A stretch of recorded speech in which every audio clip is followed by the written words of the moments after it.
Howdy, all of you delicious people. I'm here today to review Mighty Morphin Alien Rangers episodes 5 through 10, or ultimately Mighty Morphin Power Rangers episodes that are to be listed upon the title down below. So, we mark our way into wrapping up Mighty Morphin Power Rangers to go into Zeo. We are to also go on and conclude Alien Rangers for how briefly they are to exist, because Sentai footage needs to just be filling a gap here. But also, we now need to come to a point in time where I'm to be just so befuddled, baffled, or confused by these bit of Power Ranger episodes that are to ultimately feel, besides confused by me, to really just be stuff where I would just have to write off as filler. Fill the night. Yeah, just whatever you just need to do within these shows, because the more we have to pick through them, the more questions we have, more so than anything else. So, we had the first episode being called What Are You Thinking? And really, like, I can go on and bleed that into everything else. And so, we come to find that the Rangers all need to go into this weird blue portal that looks like they're being thrusted in by the Alien Rangers to go into, and they're to go on and make their way into their Zeo quests. Why do we have to go on and see that Rocky's Zeo quest is far more dangerous than I feel everyone else's? It seems that I have to go on and carry the torch of, God, this show really just hates Rocky, and I don't know why. But also, we come to find out that Adam is way less intelligent than we thought he was, because when he's going through his Zeo quest, it seems that he cannot find his guide that is right in front of his goddamn face. We then go on to find that Aisha is to be just so frustrated with her Zeo quest that she is to completely give up on her modern time and stay into the past to really have that be, because everybody just endlessly keeps talking about how sick these animals are. And since it seems that there is nothing of a veterinarian of any kind within this timeline, and Aisha had probably an episode full of veterinarian skills that she can somehow lend here that can save all these animals absurdly. What does it that Aisha has skills of? What qualifies her to go on and be saving all of these animals within the past, I ask you. But anyways, so we have Aisha going into the past, and we have Beauty Baba Yaga that goes on to a number of videos, and is just to be fairly confused about this whole Aisha event. Wouldn't she have gone on and been a lot more confused about Kat's Zeo quest than Aisha's? I go on and I ask. Because I am to just go on and just be like, huh? Like, why isn't it Kat's mission is just not as confusing? But anyways, so Aisha goes on to eventually make her way to Tanya, which is to be her replacement. And Aisha is to go on to just be handed this crystal to be told, hey, yeah, if you end up getting this crystal, you'll have to stay here forever. And Aisha's like, yeah, that seems like a good idea, because I'm just kind of done with being a Power Ranger anyways. So how would I just hand this over to Tanya and just have her go on to modern time? So then we go on to talk about Kat. I know the idea here is to go on and see young Kat, then teenager Kat, then elderly Kat. But the mission of which that Kat, as young, is to be placed within, is to be somewhat of a confusion of, this is just so weird, to really be explained upon Kat's mission. So, Kat goes on to stumble upon the supposed past, or just weird, goofy dimension that she is to be thrusted in, that as conveniently young Kat is to stumble upon this one car that's nearby in what seems to be Australia, because they're going on and supposedly being in Africa, Korea, or China, or Mexico, and I'm sure all these areas were actually filmed in these actual locations, right? There wasn't anything of certain just things where they were just as a, oh yeah, this is just the Australia thing, right? Which really wasn't true. But anyways, so Kat goes on to stumble upon this car that has a woman look identically to her teenage leveled self, to where Kat then has to go and be like, hey, I look just like you. And then we come to find out that this girl is to be Agatha. So, as Agatha and Kat are driving along, eventually they stumble upon this elderly old woman, which again, they come to find is to look very much like Kat, but is now a elderly version of herself. So, Kat is to be at a crossroads where it seems that Agatha is to tell Kat, hey, yeah, if you go on and if you don't continue to drive along with me, you won't get this crystal. But, like, if you go on and if you help out this old lady, you'll probably get it anyways. That's straight up what happens. So, Kat goes on and makes the right decision to be like, you know what, I really want to go on and I want to help out this elderly lady. And so eventually her good deed is to get rewarded. So then we push on to Tommy, who throughout a good bits of these episodes is to continue to just tilt his head to at some point and just look off and just be in utter either confusion or trying to figure out what the heck is going on. I have no idea why Tommy has to do this not only once, but then twice, and just be like, like I'm just looking at something I don't know why, and I'm just so confused. What was that? What was the reason for that? What was the rationale for Tommy needing to go on? Yeah, I'm like, like maybe Tommy farted, and maybe it's like, yeah, that smell. I don't know what that was. Why was Tommy doing that? Was Tommy very confused? I'm so much like, what was that? What was the point of that? Anyways, so, but I'll get to a billion other more questions. Believe me, it'll happen within this episode. That's why it's going to be so long. So, Tommy goes on to his Native American past, which eventually we have his guide that is to be the most suckiest guide of all the other guides, because this guy is to go on and just be talking and riddle, as well as also just be like, well, you're Tommy, right? You're like the best of these rangers. All you need to do is just follow your nose and just make your way through the forest and just figure it out, right? Like, just find the colors of the wind. Like, as if this is a Pocahontas reference, and I'm sure this is going to be probably to be offensive to somebody, but I really don't care. Tommy goes on and just needs to make his way through the nature of woods to figure out the colors of the wind and just have these trees that are just like, well, hey, like, you're freaking Tommy, right? Why do we need to guide you of anything? But then eventually, weirdly, the trees go on and just have these arrows on them. Yeah, because that makes sense. So, trees are to guide Tommy where to have gone, and then he makes his way to this rock-like area that of mountain, of cave, of something of some kind, that is to had Tommy need to figure out of the three different things, which is to be the one of crystal. And if he chooses the wrong one, he will be stuck here forever. So Tommy goes on to close his eyes, and that somehow solves the riddle of whatever this thing is. For Tommy not to go on and guess here, but for him to close his eyes, and the solution is to just be handed to him. Like, the plot armor of Tommy is to always exist. So, after we've gone on to, I think, cover every single one of these characters and their goofy, weird quests that are to really just be fillers of time, we then go on to find out that Billy is to have never gone on and gotten a crystal because he is just so effing busy trying to rehydrate these alien rangers. God dang, do these guys just need some H2O.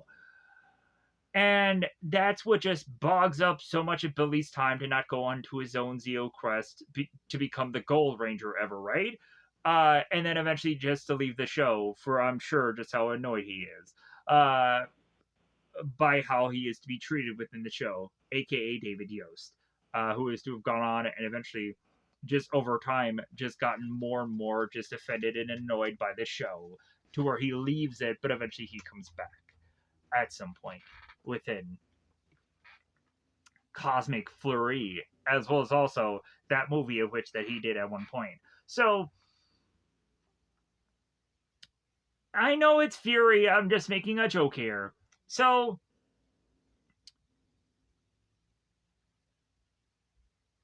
we have within these episodes also some just kind of things of which that I need to bring up. So firstly, we go on and have one point where Rita and Zed are coming up with this master stroke of a plan that they're going to go on and they're going to try to get rid of the Battleborg Zords that the Alien Rangers seem to so viciously rely on, right? Because if anything, there is a whole nother set of Zords that the Alien Rangers could just use. But anyways, so Zed and Rita think that they have stymied the Alien Rangers, but then the Alien Rangers are just like, dude, we just have this other set of Zords. Let's just get into those and take out the threat of which to just go on and use the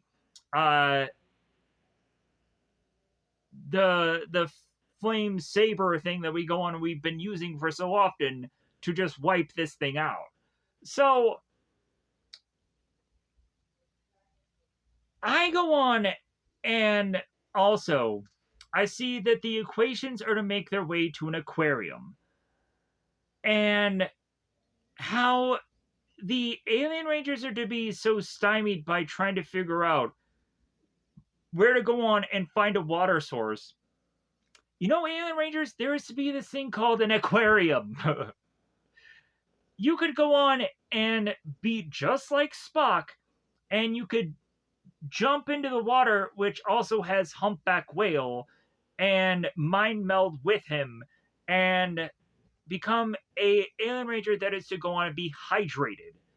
But no, instead of going on and having the Alien Rangers be just like Spock with that Humpback Whale, they decide that that's not good enough for them, and they have to go all the way to another location of a stream, of a lake, of a whatever, to go on and become hydrated. And so eventually we have Sestro that is to be far more showcased than any of the other Alien Rangers, which is kind of confusing to me. I guess they just had to go on and really did need to go on to find Sentai footage to just eat up more time, and this was just it. But I aim to just go on and to be like, okay, why was Sestro to be the showcase here out of everybody? But also, as Billy goes on and talks to Sestro, Sestro does reveal to Billy that Aquitar does have a threat within its planet. So why are the Alien Rangers even here besides going on and assisting the Power Rangers? Because, of course, the planet Earth of Power Rangers to be far more important than any other thing that exists out there, right? As far as the Power Rangers are to be aware or concerned of. Plus, also, maybe Aquitar, yeah, the whole Hydro Hog is to be a threat of a thing, but maybe not threat of enough to really have the Alien Rangers need to really care about him. Because eventually, within these bit of episodes, finally the Alien Rangers take it upon themselves to take the Hydro Hog out, to eliminate him as a threat upon their planet no more. So, all of this is to also have, at some point within it, to have both Rito and Goldar going through a maze of what is to be an underground command center thing.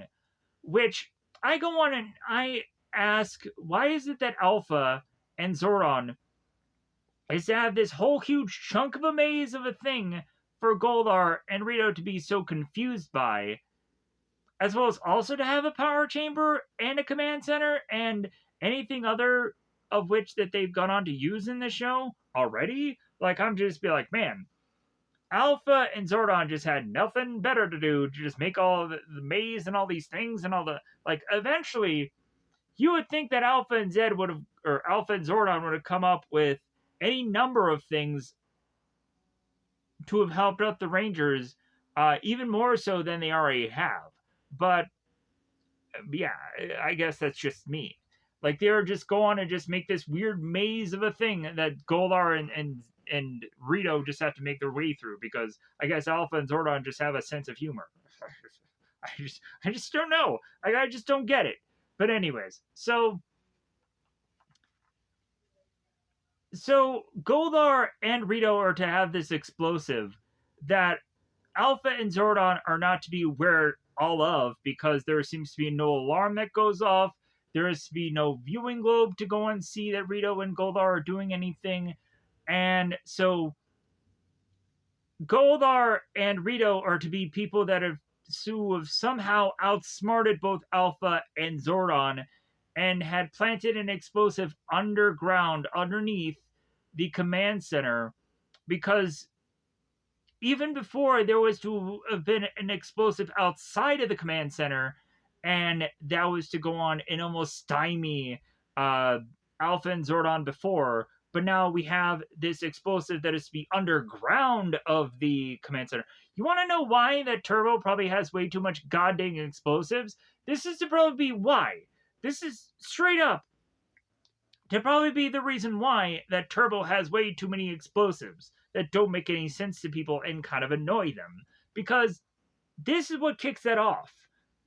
Because this did so effing well that it's like, yeah, we have to just keep going on to this whole explosive thing because it just seems to be the coolest thing to do. So we come to find that an explosive goes off to eventually destroy the command center, leaving us in this hugely clickbaiting thing of like, hey, yeah, you gotta tune into Zeo, you gotta see what happens. You gotta see if the command center goes on and no longer becomes a it doesn't become a thing. It becomes a power chamber. It becomes that there is another other command center of a thing, and eventually the Power Rangers can make their way there. And yeah, that's what happens. Ooh wow. And we go into Zeo with them having this cool power chamber that has all the costumes in the background, which actually cosmetically just looks really cool. And I would go on to find out while I was watching MMPR Toys that they had gone on to figure out a way to like 3D print a way of kind of doing the power chamber. It actually looks kind of cool how they did that.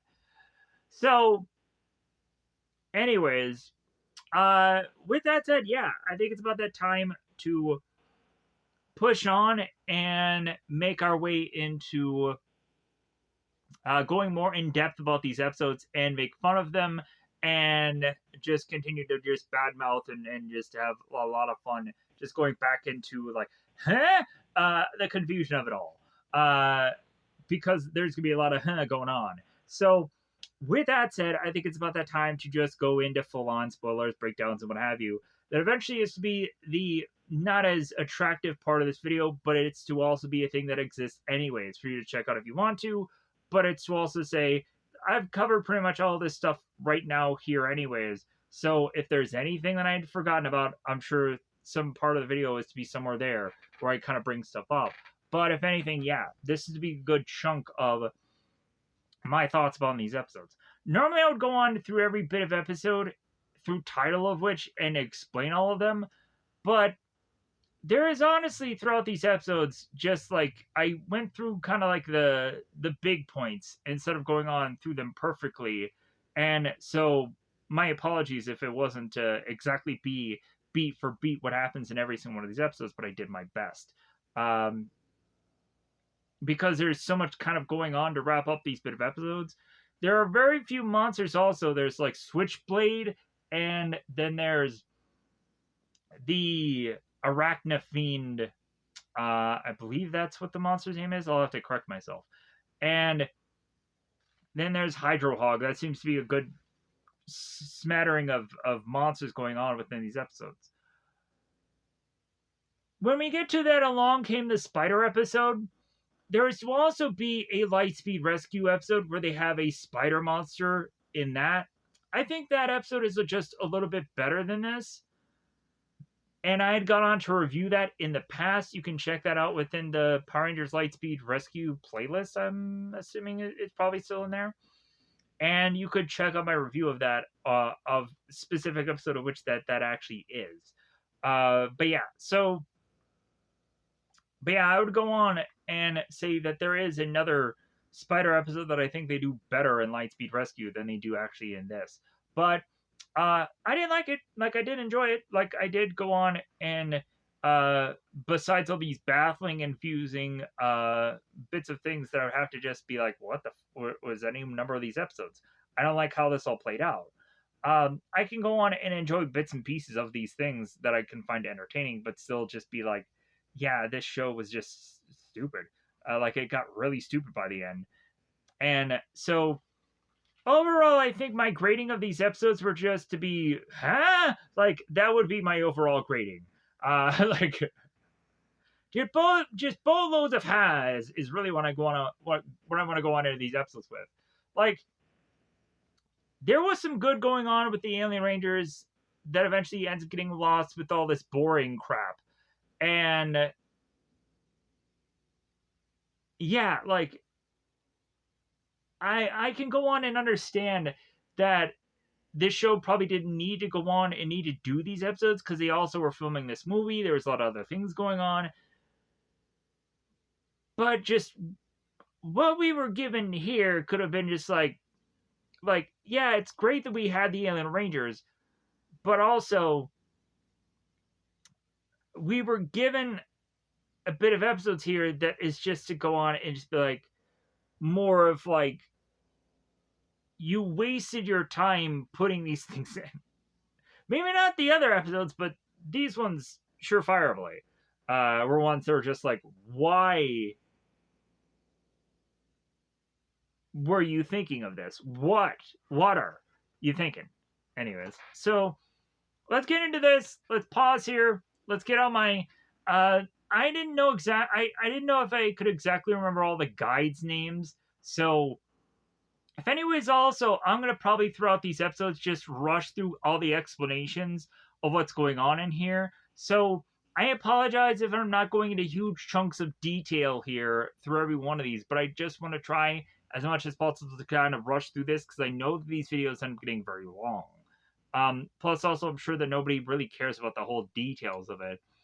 And plus, also, there's a lot of times throughout my early goings of just reviewing Power Rangers where I'd get into way too much of, like, second for second, just utter detail, like really going into every line and everything and then whatever. And I want to kind of pull away from that because I know that I really just too much think into things. But regardless, like, I just continue to have that happen anyways because of how much I just, like, I want to get everything out there so I can therapeutically just be like absolved of like, okay, I thought I got everything that I could get out of this, as far as my whole entire complete thoughts. So that way I'm not just like haunted by the fact of like, oh, I didn't say this. But anyways, let's pause here.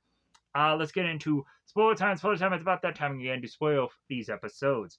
Let me know how you were to feel or felt about Mighty Morphin Power Rangers. Let me know how you were to feel about the Alien Rangers, where you were to go on and maybe say that the Alien Rangers are your absolute favorites. They're to be the ones that you hold more dear than any of the others. That you don't care that the Alien Rangers only had 10 episodes, they're the best to you, or whatever. Or maybe you're to go on and just say the Alien Rangers was just a thing that just existed, and who cares? Some people are just on the fence of opinions of a variety of Alien Rangers. So with that said, now that we've gone into two different iterations of Power Rangers, I would go on to say that, like, Mighty Morphin Power Rangers is to be big shoes to fill. And within 10 episodes, I can't exactly say that the Alien Rangers are anywhere better, just because I don't have enough time with them. Hence why I was kind of very hesitant about going into Best Ranger, Worst Ranger here. As far as, like, the bigger or more kind of takeaway of episodes, I would probably have to go on and say that the episode where they go on and they focus on bulk with that water episode, I think out of the 10 episodes were probably to be the most standout episode.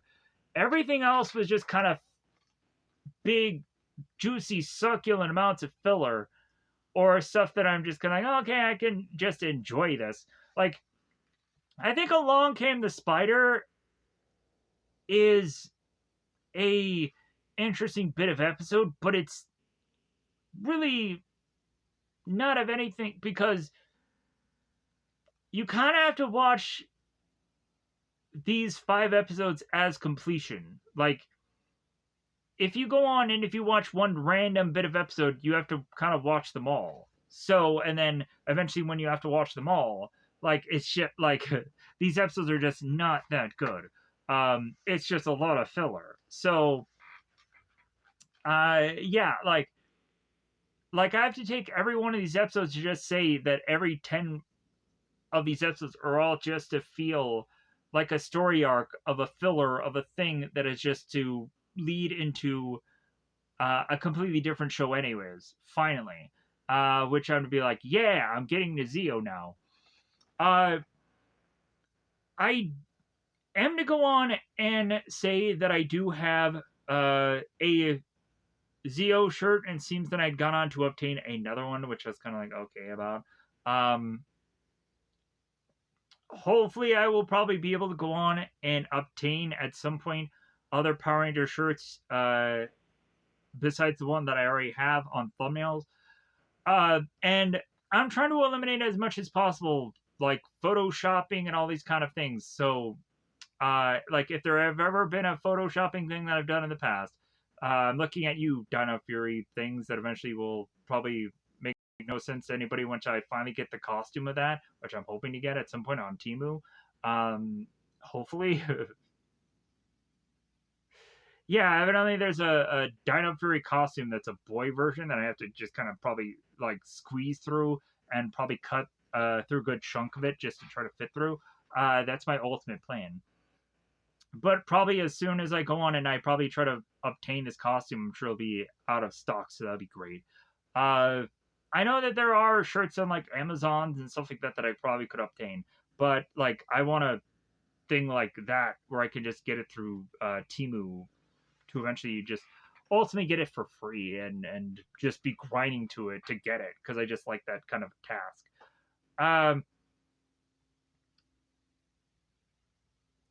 As far as also like, I'm going to get Power Ranger shirts as probably after this as slowly as possible, but I do have a good number of Power Ranger shirts that'll get me up into at least Ninja Storm. So so yeah, I feel that at least Ninja Storm, like I'll have to figure something out. Um, Lost Galaxy, I'm kind of making like a homemade version of that costume, so that'll be what that is.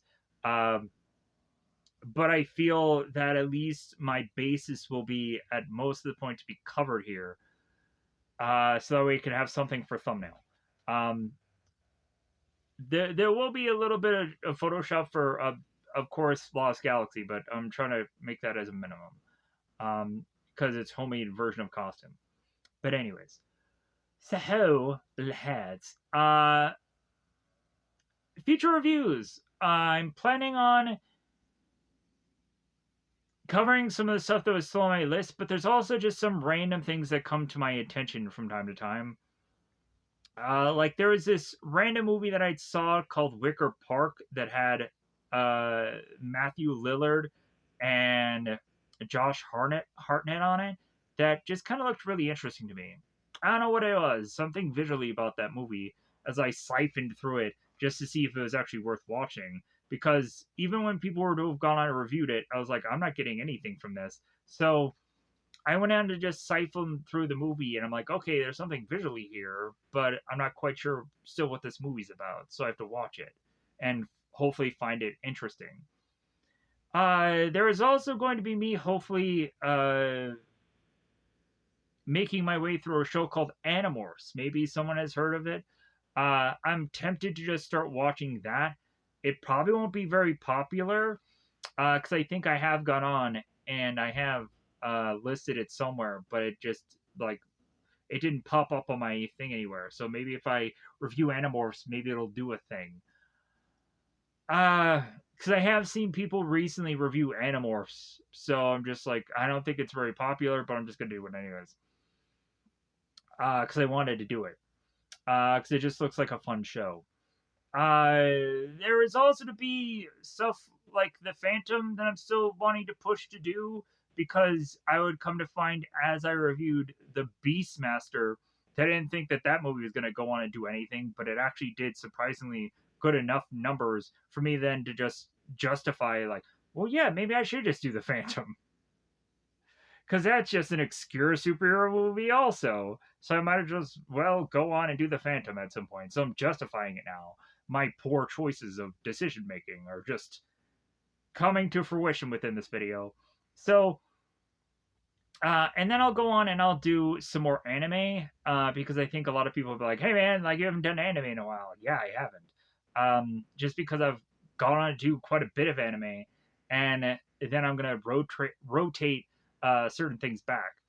Like at some point, I think a lot of people could become frustrated because I'm not covering animes that did really well recently on the channel. But eventually, I will get back to those. Surprisingly, there are some animes that did extremely well. As far as like numbers that I think are to be well, it's better than 0. Like it's better than 10. So if anything, I feel that that's good enough for me to justify um, going on and continuing to cover some of these things and hope that I'll eventually find more people the longer I go about this. So, with that said, I've rattled on for 30 minutes to get nowhere, so let's cover the rest of this video. Oh, I also will be covering Spider Noir when it comes up by the end of May.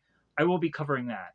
I'm also tempted to be covering that Mummy movie that came out. Not the Brendan Fraser one. That's a joke. Because there was supposed to be being a Brendan Fraser mummy movie, and that didn't happen. But if anything, there's another mummy movie that is coming out. So I may be tempted to watch that movie. I'm not sure. It looks very body horror-ish. I have no idea. I have no idea what I'm getting into.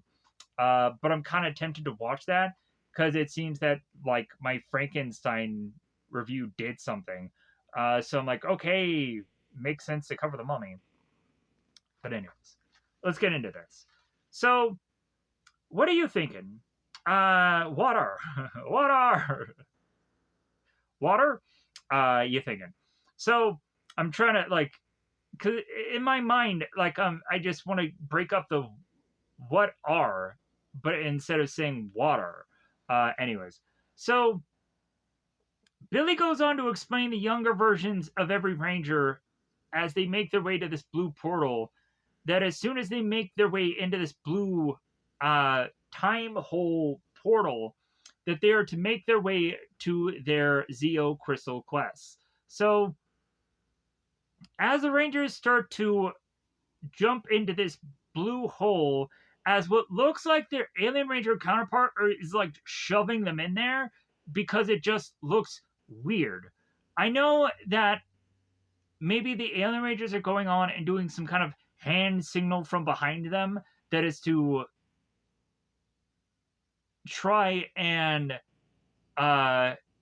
give them some kind of like goodbye gesture of like, well, good luck or goodbye or what have you. But it just looks like they're shoving them in this hole or in this time hole, and it just looks weird. But anyways, so shortly thereafter that, Sestro is to fall down as he is to be needing of hydration. So we then would come to find that Rita and Zed are to go on and eventually have the idea like, well, hey, since one of the Alien Rangers have gone on to drop for not being hydrated, then maybe we should go on and we should try to get a monster out there as quickly as possible so that way it weakens these Rangers even more so. That is to be their ultimate plan. So now we cut to Rocky back into the past of Mexico, or Mexico, for those of you that are to go on and know either or. So I'm going to consistently on purpose say volcano in a very estranged way, because I like doing that. For every time I'm to go on and need to talk about this volcano, I'm to say it in a very goofy, weird manner. So I know of which the people are probably going to go like, it's volcano. But it's always which that I like to go on and do to just have people just be very baffled and confused of why I mispronounce things. It's like hospital. It's funny to me. And if anything, it just gets to where people are to always go on and just have a bit of fun while they're kind of waiting for these signature words of which that I say at some certain points. So, but ultimately, a lot of people are like poor grammar. Like, it's pronounced hospital. Duh. Like, does he have an accent? Like, anyways. So, Rocky is to make his way to Mexico and is to meet up with his own grandfather, who is to be this young lad called Pablo. Both Pablo and Rocky meet up here, and all of a sudden, Pablo is starting to speak Espanol. And Rocky's like, well, yeah, I don't speak Spanish. Really, Rocky? You couldn't have found out from your folks how to at least say something in Spanish? Come on, Rocky. Even I am to go on and to have at least went into a Spanish speaking class and learned a little bit of Espanol. And I am to still have it to this day.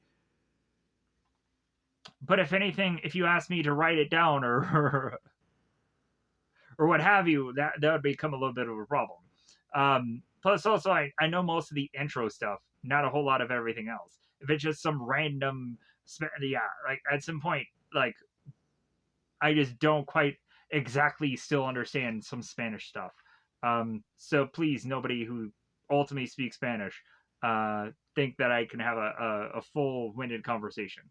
Anyways, back to the point here. So Rocky is going to talk to Pablo and is eventually ask him about this crystal. Man, for any time that a random stranger would come down to any time of the past and just go on and ask somebody, hey, yeah, do you guys have this random crystal lying around? And it's like, well, yeah, it must be over here. Like, man, anybody could have gone on and done that. Somebody who could have looked like a human that's a villain character could have gone on and asked somebody of that time period the same thing and could have found this crystal. So, what was the point of the Rangers needing to go on and needing to take these crystals to this secure of random locales? Because if the villains were to want to go on and look for these hard enough, all they would need to do is to mostly just look through the past and go on and do so. They could just go on and just send a scavenging team of robots or something, and eventually they could find the crystal. Anyways, so Rocky is to find out from Pablo that a volcano is to be withholden of a crystal. And so the two of them are like, well, okay, I guess we need to go on and we need to make our way to this crystal then to obtain this. So at some point, Pablo, when Rocky is to make him and Pablo's way to this crystal, Pablo's like, well, hey, I can't go on and I can't stay at this volcano because it might erupt. Like, if anything, yeah, Rocky, you go on and you go and you hope that you can get this crystal and what have you. Again, this mission is to be far more dangerous than any of the other ones. It does make sense to me. But anyways, we now cut back to the command center. Here's where Billy is going on and asking Zordon that the Aeon Rangers need to go on and find a pure water source to inevitably rehydrate. And So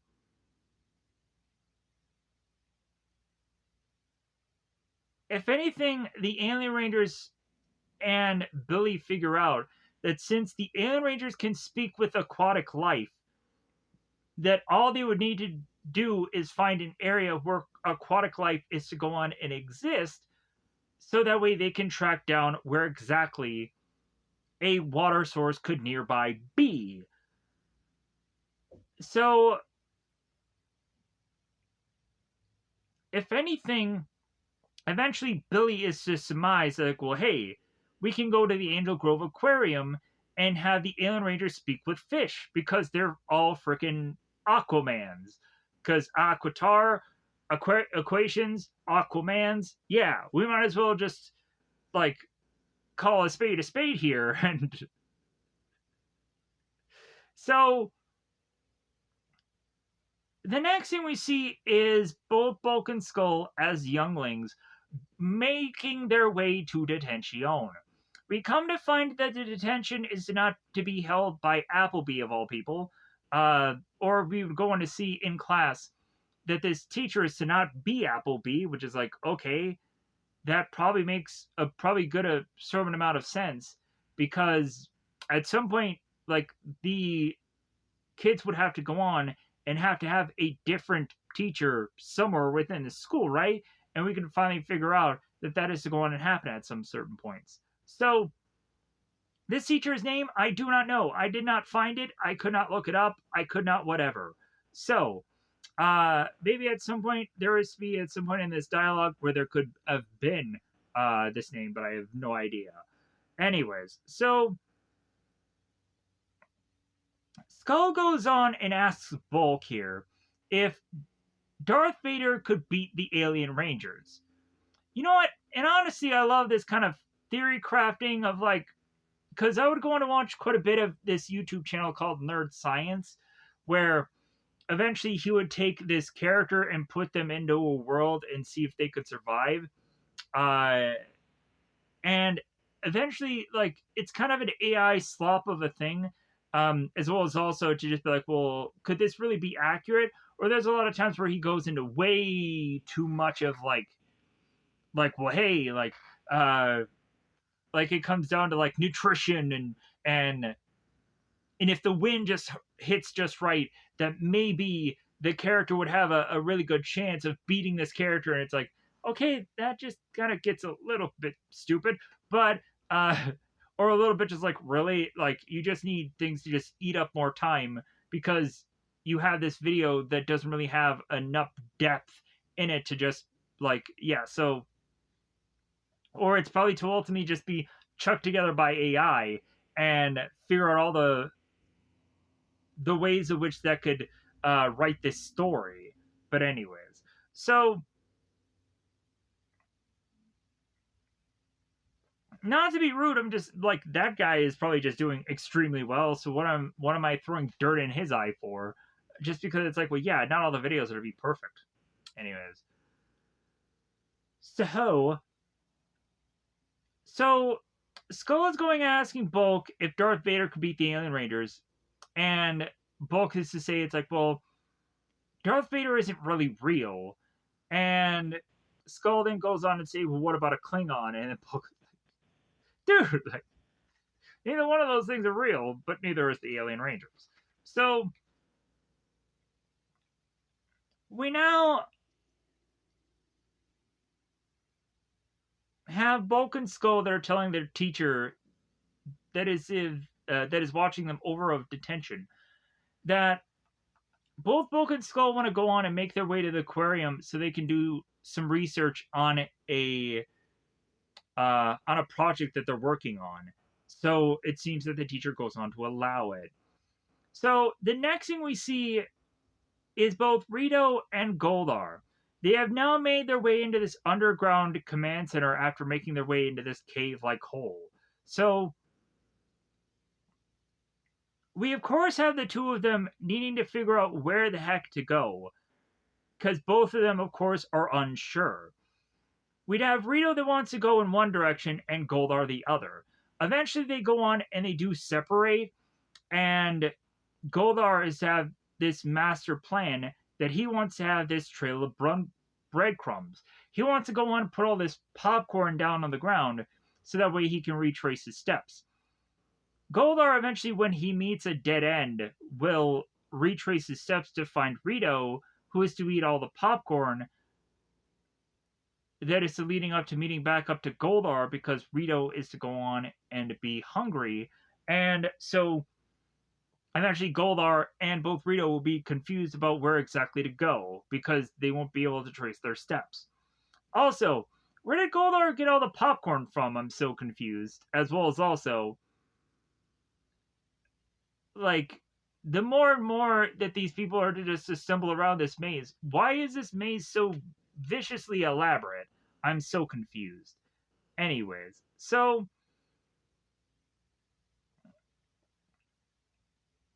now we make our way to the marine aquarium of Angel Grove, as we see Billy and the Alien Rangers behind him, where one of the equations is to be kind of having another one on his shoulder, and they're making their way to the aquarium.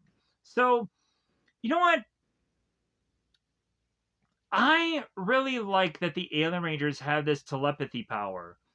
I really like how they have this ability, and I can also go on and to have liked the Master Rider for him having that bejewel on his forehead and him being able to like project what he's thinking via this screen. Like I like those ideas. Yeah, like I don't know if exactly something like that would actually work if the Power Rangers did it, but if anything, for an alien life form, it does make quite a bit of sense. Um, from time to time, it's kind of cool that they do have that thing there. Like, if I'm being honest, I would honestly like it, because Power Rangers Prime was trying to do this, but then the story was just so not there. It was just not anywhere of interest of me. I would have liked where we'd have the equation, one of the equations, becoming an actual Power Ranger, and eventually he be able to have like this machine rigged up to be able to go on and live on Earth's atmosphere because he is to be technically half equation and half human. But anyways, so like I would have liked that to have been a thing because I like for there to actually have in the Power Rangers roster to have aliens on it. Like I don't like it to just be just humans. That kind of gets boring after a while. I would like it to where there's kind of a mixture because that would be a lot more fun. But if anything, we'd come to find out that there is just going to be a Power Rangers reboot. So of course there is, and we're just going straight back to Mighty Morphin. So we'll see what happens with that on Disney Plus. Ooh, wow, yeah, great. So another IP that they could just thrust onto their to their app and probably do like nothing with because it's because Daredevil Born Again is just doing so well, right? Like it's going on and doing so many seasons that I'm just like, dude, I really didn't care for the first one, and then the second one is going like, ah. And so now they're already filming the third one. I'm like, man, do they have a real true investment on this show?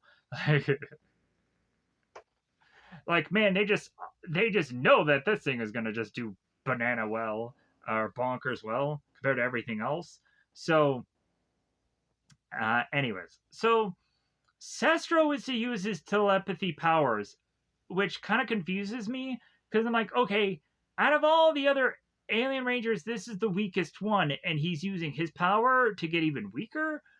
Whatever. So Sestro goes on and uses his mind power, which that we see technically here, to telepathically talk to the fish, the aquatic life. So the Alien Rangers come to find out that there is a stream nearby that the Alien Rangers could make their way to, a stream or a lake. So as Billy and Equations start to leave here, they all of a sudden bump into both Bulk and Skull. Bulk and Skull are to go on and say how big of a fans they are of the Power Rangers, which is kind of funny because of how much that Bulk and Skull hated the Power Rangers, it's kind of funny how so easily open they are to the Alien Rangers and how much fanboys they are of them.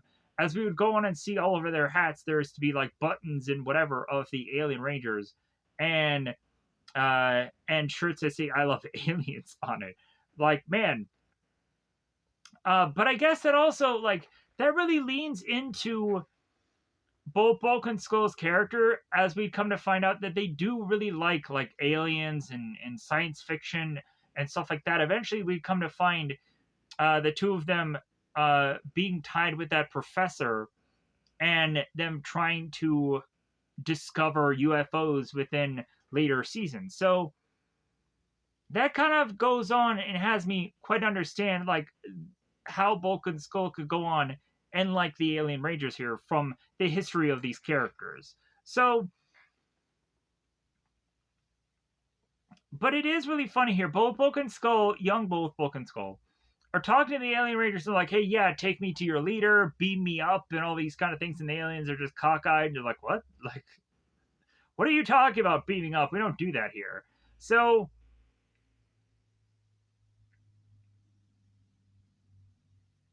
and also, like, Skull is talking about Captain Kirk, which again, like, Star Trek is a different show, buddy. Anyways, so Billy is trying to tell both young Bulk and Skull that, hey guys, the Alien Rangers are busy right now. And Bulk and Skull are telling Billy, it's like, hey, shut up, old man. Or old guy. And Billy's like, old guy? I'm not really that old. Uh, so maybe that's the show just being upset with Billy for some strange reason. I don't get why. But so Sestro kind of breaks up the whole dialogue here by saying, "Hey guys, yeah, I really need to go on. I really need to hydrate here. So I'm just gonna leave. I'm just gonna get out of here. It's morphing time," and he morphs out. So Sestro, or Blue Alien Ranger, makes his way to what looks like a desert environment, eventually trying to make his way to figure out where this stream is.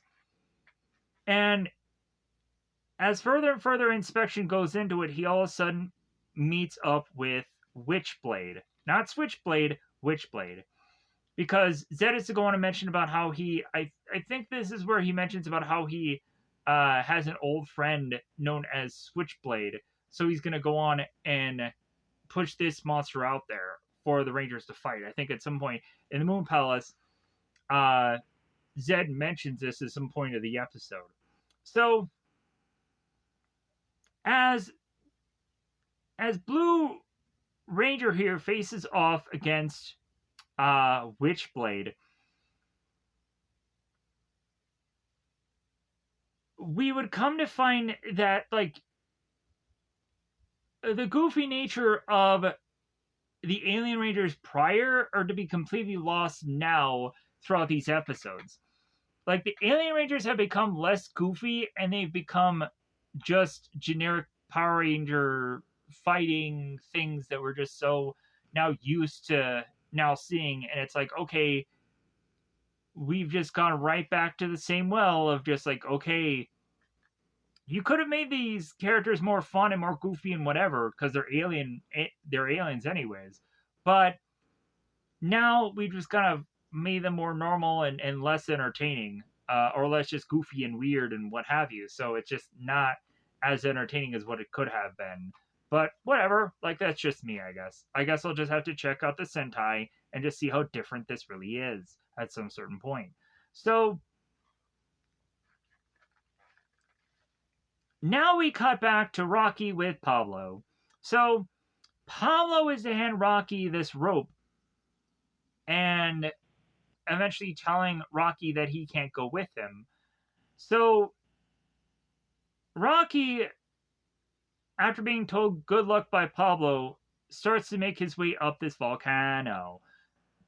So here's where we go and we have Goldar with the popcorn dropping down his path of trying to figure out how, if he ever gets confused, how we can get out of here. So that's that covered.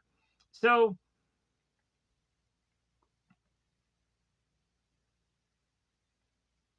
we're back with the aquarium, but Bulk and Skull are talking to the aliens as the aliens are to look at one another in more confusion. Billy gets to his communicator to speak with both Alpha and Zordon. So eventually, Zordon informs Billy how the equation is to have gone on and been attacked, to where now the rest of the aliens need to go on and assist him. So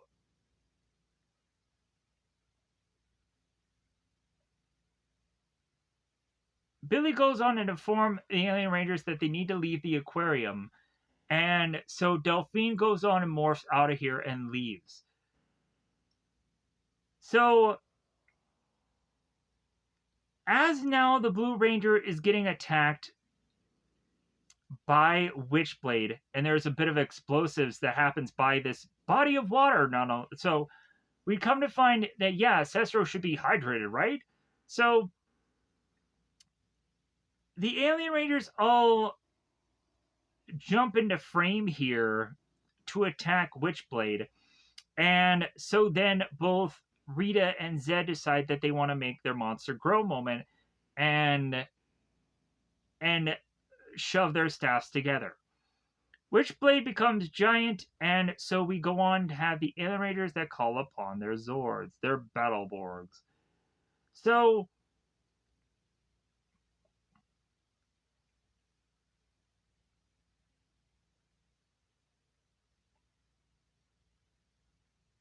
I think this is the moment where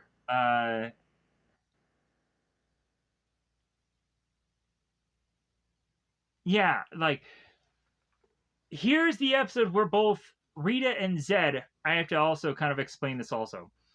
Because this is the episode where I'd gone on to mention this before.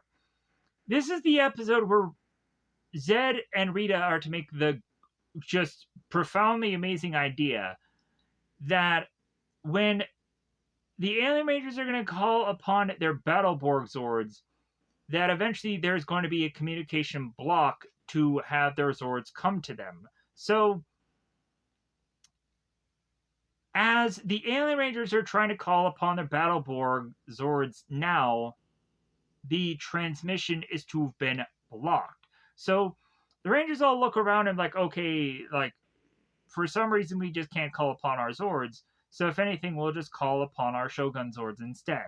So the Alien Rangers call upon the Shogun Zords and they all appear. So the Alien Rangers make their way into the Shogun Zords and they turn into the Shogun Megazord, and then they go on and they get the flame saber, or the fire saber.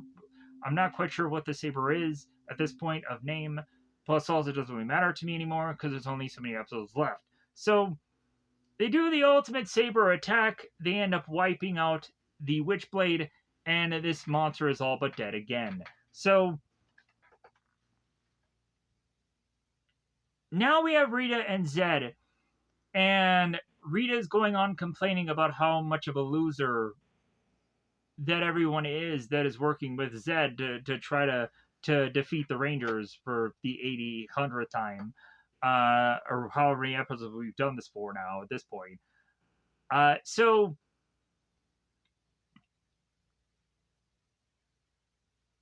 but if anything, technically, like Rito or Zed can throw back into Rita's face like, well, hey, like Goldar was to be a person that was working for you, and Rito was to be a guy that was working for you. Like there has to be nobody added when Zed came in here that wasn't already working with Rita. So technically, shouldn't that be more on Rita's blame that she had gone on to find these people that were to go on and just be kind of these loser people, which I find to be interesting because, yeah, Zed is like, well, hey, yeah, like Rito is your brother, and Goldar is to kind of be technically a guy that's been working for you. So, like, yeah, whose fault is it really about all these losers who aren't working out?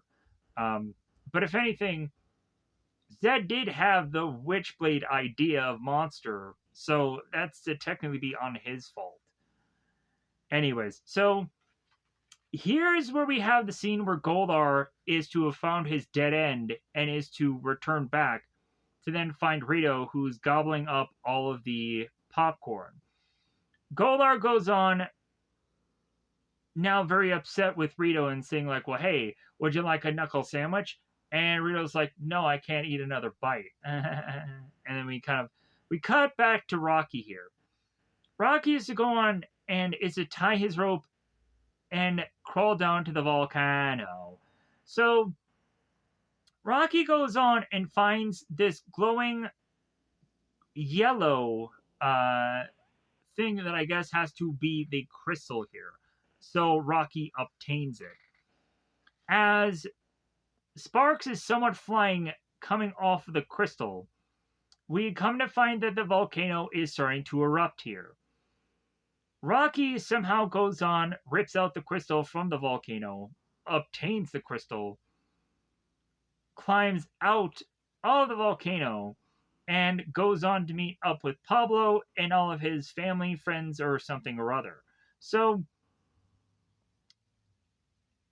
Pablo is to be congratulating Rocky that he was to have been able to have gotten the crystal out of the volcano. And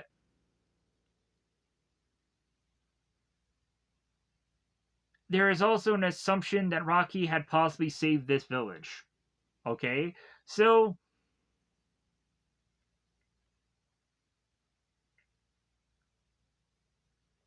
we'd have Rocky that is not to completely share 100% of the credit, as Rocky goes on to say that Pablo had helped him or guided him to this volcano to get to the crystal. So technically, they need to share some of the credit here. So, which was kind of nice. So,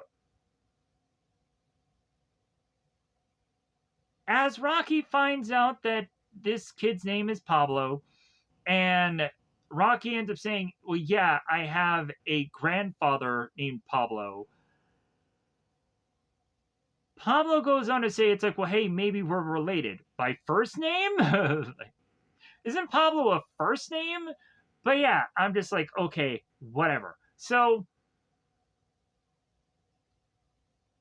we then would go on and have the two of them shake hands, and we then would have Rocky, who uses his crystal to teleport back to his modern day time, to where Pablo and the people behind him are kind of freaked out by how Rocky had just teleported out of there and disappeared.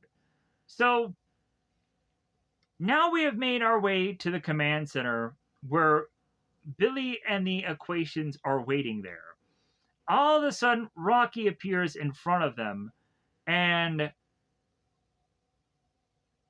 it's also quite interesting how we would go on to find how when they would talk about the crystals within these episodes, they would talk about how the crystals are subcrystals. So I was just kind of like, okay, what does that mean? Like, I guess when there is a big, huge, massive crystal that all combines with all the Zeo crystals together, and then the Zeos all break apart, I guess that's why they call the smaller crystals the subcrystal. But if you fuse all the crystals together, yeah, I guess that is to actually be the Zeo crystal. Just some things were just like, about me. Just thinking them through. So, Zordon goes on and congratulates Rocky for being able to obtain his crystal and being the first one to have gone on and gotten his, to where everyone else has to further get theirs. So, shortly thereafter that, there is to be a to be continued, and we get a little bit of snippets of kind of blooper reel or something like that of the Pablo mission and stuff like that. So that, like, that's what I can also enjoy about Power Rangers, is I can enjoy like the blooper reels and the goofy things. Like, I thought it was funny there was to be at the tail end of one of the episodes where Tommy was to be like, yeah, is that really going to go on and be the end of the Power Rangers? You decide. And I actually thought that thing of the episode was actually really funny. And like every time I go on and I think of Power Rangers, I think of that one scene now from Mighty Morphin, where it's like Tommy's like, "Is this really the end of the Power Rangers? You decide."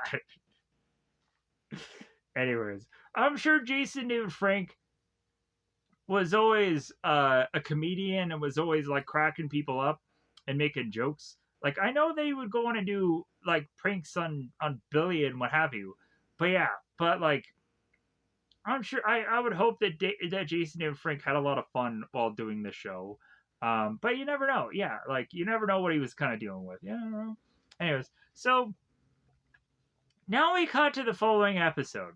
So Billy is with both, I believe, yellow and blue alien rangers. So that's Titus and that's Sestro. I believe it's Titus or whatever his goofy weird name is.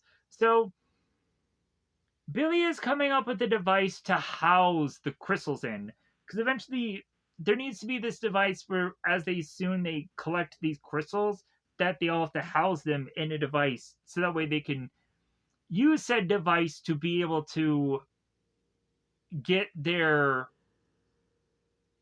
Earth and people back to their modern, current day time. Because eventually these young Rangers need to become their old teenage selves again. Because otherwise, what are we doing in this show? So, uh, as they'd go on to talk about cohesive matrices and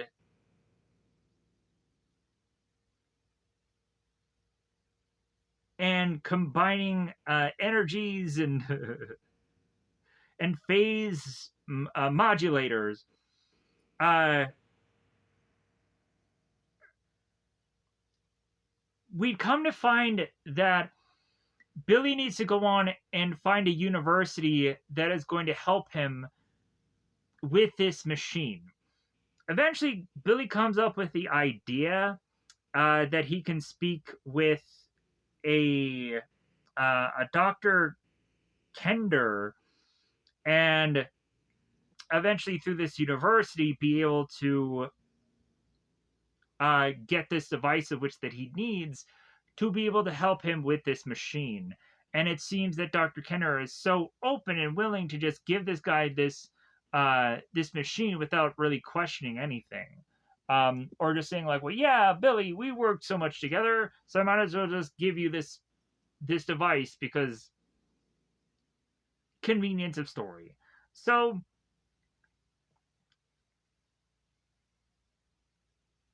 now we cut to both Zed and Rita. They're watching over the alien rangers and Billy going on to make this device, this transformer, and how like, well, hey, that machine will go on to be useless unless they are to go on and obtain all of the Zeo crystals, which not all that which Zed and Rita are assuming that not all the Rangers are going to go on and obtain all of these crystals. So as both Zed and Rita go on to a dance, eventually both Zed and Rita are also to come up with a plan for how they're going to go on and get rid of the alien rangers. And the alien rangers are going to go on to this car wash to eventually get rehydrated. And Zed and Rita are going to go on and call out Tangas to go to the car wash to stop the alien rangers. And there'll be a snafu with that. I'll get to that eventually. But then also, Zed is going to call upon his monster, which is the Arachna Fiend. Um, I'm trying to see if there's a thing here that exactly says the name, because I know that there is. Because I knew I do have a thing that says it. Yeah, Arachna Fiend. Uh, yeah, they send that out there onto Billy's lab to hope that this monster will sneak up upon uh, the alien rangers and attack them, or sneak up upon Billy and web him up within this bit of episodes. So, let me see here. I'm trying to get to my place here. So now we go to Adam. Dumb Adam. I'm sorry. I'm sorry for those of you who are Adam fans out there. Like, yeah, he's not that dumb. Like, this thing was just hard. Yeah, whatever. So, so here's another situation where Adam goes on to know a little bit of Korean or knows a little bit of Chinese. I'm not quite sure which. I'm very confused here. My apologies. So, but Adam goes on and is to only know a little bit to talk to this random woman. And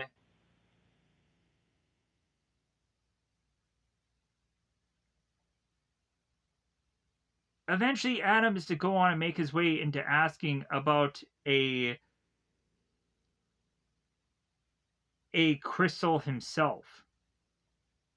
And so this woman goes on to guide Adam to this wise man called Kyoji.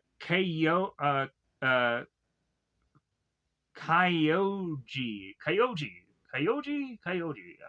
hoping I'm getting that right. So as Adam walks away, we'd come to find this Kyoji is to actually be in the background, be like, I'm just to go on and just kind of wait for eventually Adam to find me, and I'm kind of watching him. So now we're back at Billy's lab. Both Tidius and Sestro are eventually going on and becoming impatient. They are starting to realize how they need to become hydrated, and they can't wait for Billy any longer. It's kind of funny, like, Billy goes on and he leaves the lab, and Billy's like, well, hey, you guys, don't get in any trouble. And both Titus and Sestro kind of look at one another, and they're like winking at one another, and like because they're aliens and they should know what winking is. But so Sestro and Titus decide that they want to leave and make their way to a car wash. So while that's going on, we have both Zed and we have Rita, who are through a telescope looking at the alien rangers, like, okay, now's our time to get the drop on these alien rangers, and we'll bring in Arachnofiend to create a sticky situation. And then they go on to the Itsy Bitsy Spider song, which is kind of weird. So we now cut back to Rito and Goldar, who still can't figure out where the heck they're going. So at this point, the two of them are trying to retrace their steps, and they're trying to figure out if they can just come up with this point of a map themselves of where they should go at this point. So we would go and have them draw these two lines, and then they would go on to draw these other two lines.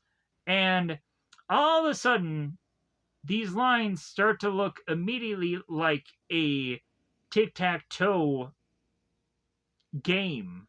And so as the further and further they go on and they start talking here, excuse me, they start to draw X's and they start to draw O's, trying to figure out where exactly to go here. And as it seems that they're further going on and trying to figure out where to go, Rito instead is going on and just trying to figure out how to win tic-tac-toe. And he has 3 circles. He goes on across the line. He's like, ah, yeah, I beat you. Ha ha ha, tic-tac-toe. And so Golar just finds this stupid to just like, well, hey, how exactly is any of this helpful? So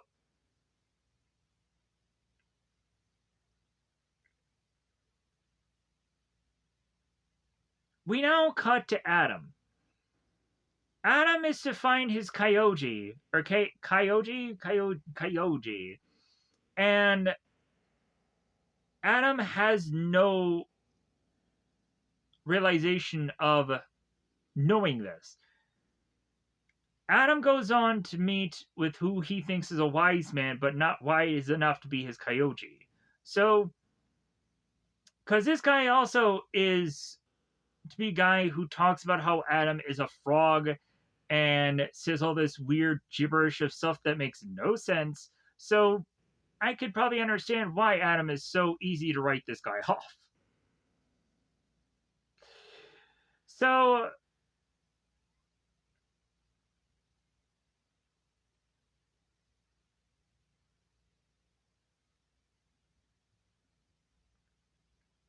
as Adam starts to walk off from what should be his guide, we then cut to Billy. Billy's going on and speaking with Dr. Kender, and Dr. Kender is to go on and talk to Billy about this energy, crystal energy cohesion experiment that he's working on, and that he is to go on and need this device, of which that Dr. Kendall is, or Kender is willing to give Billy. So,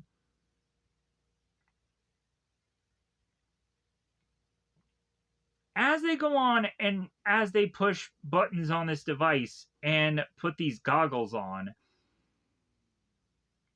we have the Alien Rangers making their way to this car wash. As both Zed and Rita are to go on and telescopingly watch the 2 Alien Rangers make their way through this car wash, here's where Zed makes the plan of bringing in the Tangas to chase after them. So, Sestro and Titus make their way through this car wash. I am kind of curious if the 2 of these guys, while they're going through this car wash, like, what did it feel like? Like, was the water to go on to be horrible? Like, was the experience bad? Like, I'm just kind of questioning, like, how bad this experience really was. So, the guys go through the car wash, and eventually they are getting water just sprayed all over them. And so as the Tangus are following them, we come to find that the Tangas end up getting thrusted onto the hood of this car. They end up getting battered by these brushes that are washing down most of the time these cars. And the Tangas are really getting through this ringer to the point where we're all of a sudden seeing just a number of feathers flying onto the next person's car going through this car wash. It's kind of funny. So we find that one of the Tangas is to completely lose all of its feathers, and that also was quite funny. So as Cestro and Titus make their way through this car wash and the completion of it, we then make our way with Adam and his wise man to question of a random person if he is to go on and is to be possibly his Kyoji, of which this guy is to go on and say, no, he is not.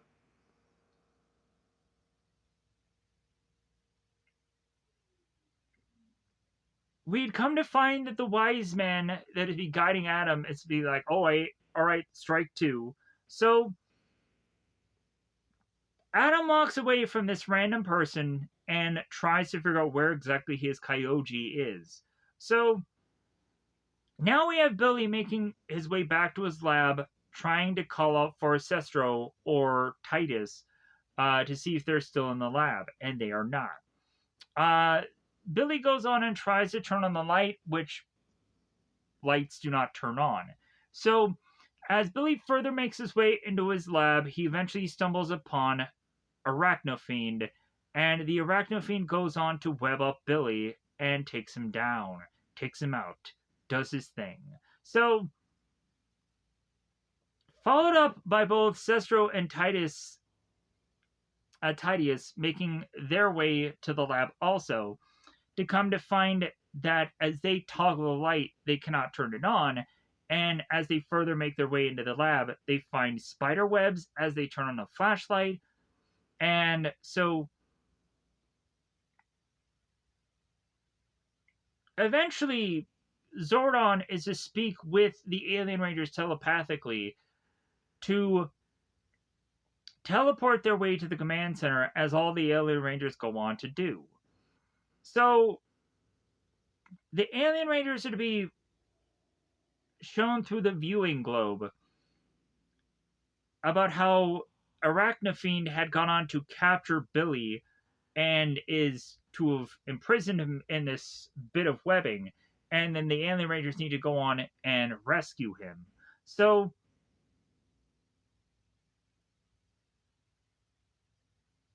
because also Billy has the device to assist them in to making this crystal energy machine work. So the Alien Rangers go into morphing, all five of them together at once. So as the Alien Rangers make their way into this cave-like area that is to house the Arachnofiend and Billy, as he is to have been webbed up here, the Alien Rangers stumble upon more and more webbing that they have to thrust away and try to get through. So we have the Arachnofiend that is to go on and tell the Rangers uh, about the silly leap that they are to have gone on and done here. And so we now cut to Adam and his wise man. So as the two of them further and further start to talk to one another, is to finally get revealed to Adam that this wise man is to be none other than his Kyoji, and I'm butchering this name, I apologize.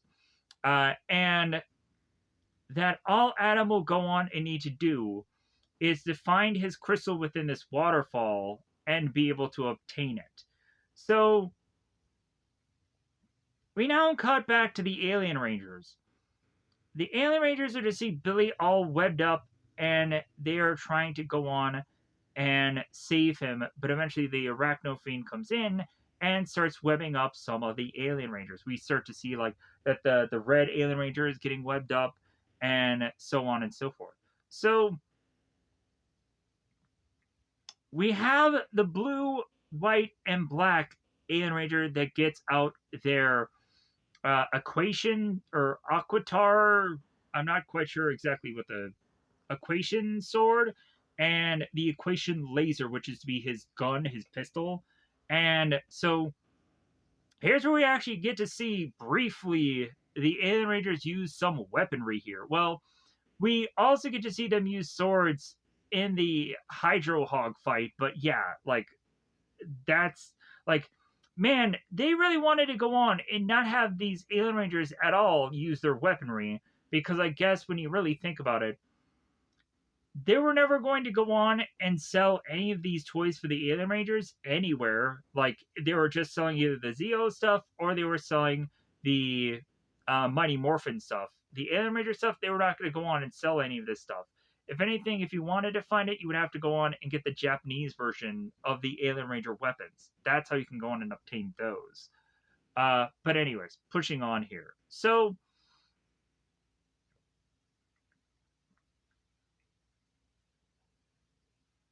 the Arachno Fiend goes on to web up both blue and black Alien Ranger. Uh, we'd come to find that it's to all seemingly be left to this Yellow Ranger that he is to have also been webbed up. And he goes on to get this weapon to cut him out of the webbing, which is to be his saber. Then he goes on to use this yellow triangle attack that is to be copied upon the Arachno Fiend, which the yellow triangle appears by the Arachno Fiend and does this massive attack. Shortly thereafter that, we have both Rito and we have Zed that thrust their wands together into a make my monster grow moment. The monster goes ever so huge and is to eventually dwarf the building that it comes out of. So, after there are to be some alien rangers dealing with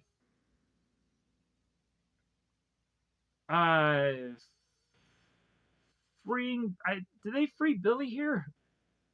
You would think the next thing they would do is like free Billy and then go after the monster here. So maybe they come back to him. I'm not quite sure. Either way, the alien rangers make their way out of this environment, which was to have housed this Arachno Fiend lair, and they go outside. The Arachno Fiend uses its laser beams coming out of his eyes to blow up the alien rangers.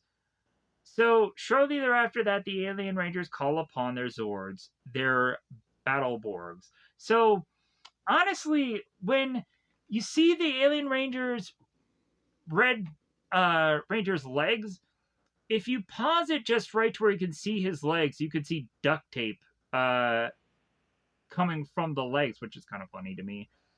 Because I paused and I'm like, is that duct tape? Yeah, it is. But in all honesty, with the show, like, I would be surprised that I wouldn't go on and see more just defects and just things that just doesn't look right. But if anything, I've kind of been fairly lucky that, like, yeah, like, there would be only certain times where I'd go on to see, like, Lord Zed's staff that was broken, or I'd see the Dragon Sword, which he has his chest kind of like really like taped up or whatever that is. It just looks weird. I would come to find them going on and having just certain Zord battles and stuff like that where like, or weapons that are to probably have been broken and probably taped together or some, like, you always kind of find things if you look hard enough. So first off, we have the red Battleborg Zord that attacks the Arachno Fiend. So the red Aquitar Ranger thrusts his fist in the air, then followed up by both blue and black Alien Ranger thrust their fists in the air to attack Arachno Fiend. Then both white and yellow Alien Ranger thrust their legs in the air to do a drop kick. And that does go on and take down the Arachno Fiend after all of those attacks are to have been made. Then we have the Alien Raiders call upon the Shogun Zords and the Shogun Megazord, and guess what happens after that? Ka-slice! So, because the next thing we see is to have the Flame Saber make its way out to... Oh yeah, Billy does get freed after the fact. My apologies. Because I'm like, didn't they free Billy here? No, they free him later. So, they come back for Billy. They free him... No, wait. After they go on and they destroy the Arachno Fiend, Billy's webbing disintegrates, and that's how, like, basically Billy almost frees himself. The Alien Rangers could not have been bothered to free Billy. That was just, yeah, that was Yeah, I just realized that now. I'm like, yeah, like, did they free Billy? When did they free Billy? Yeah, they free, like, Billy doesn't even get freed. He, like, frees himself. So here's where Billy goes on and shows the Alien Rangers of the device that he had gotten. That it seems that the phase molecular device is to actually be undamaged during all the things going on, luckily. So now we have Adam that has made his way through this waterfall, trying to figure out where this crystal is. And eventually he finds it, he pulls it out from this waterfall, showcases it that it's green and it's not black. Because of course it is. Because we come to find after Mighty Morphin that once they did Dire Ranger, they had it be the Green Ranger, so they just kind of stuck with that pattern of Green Ranger instead of having it be a Black Ranger most of the time. And then eventually they would just start swapping it off to either be black or green. That seems to be like the go-to changing of colors. It's kind of strange how for Power Rangers there would be such a normal staple of colors. You'd go on and most of the time at least see pink, blue, red, uh, and quite oftentimes you'd probably see white. I would say yellow, but sometimes there's in certain seasons where there is absolutely no yellow present. Like Dino Charges to be the case. Like there is some certain seasons, or even Dino Fury or Cosmic Fury, where you'd find out that there is no Yellow Ranger present in that season. So yeah, like there is certain cases where yellow just isn't used, and I'm not quite sure why. Uh, like I guess they maybe just think that yellow isn't as an attractive color as it used to be. I don't know.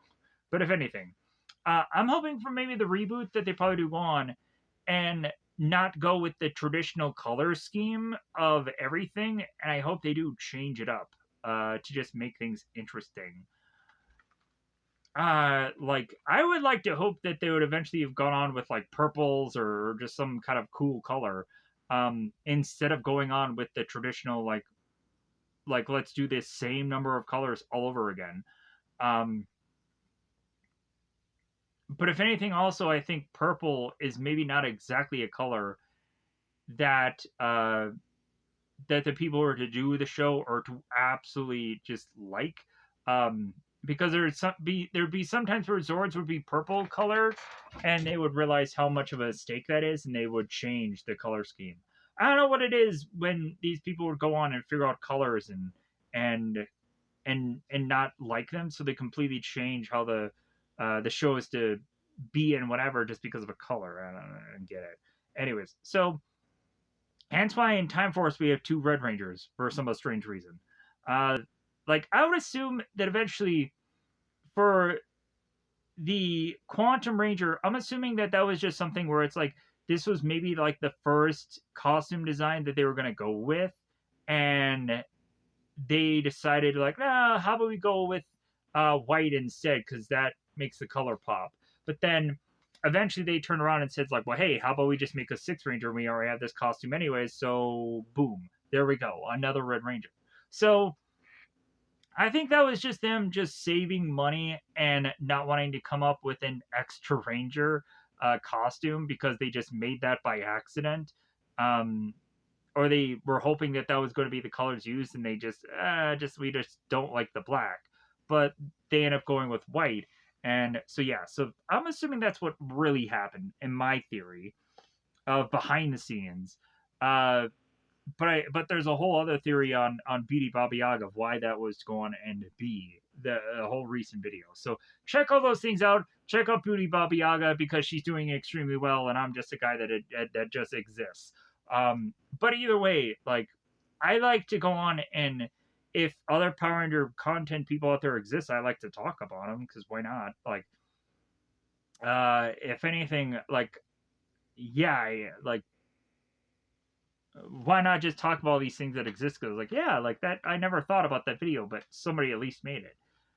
Anyways, so after Adam goes on and obtains his crystal, he makes his way back to his wise man. And so after the thank yous and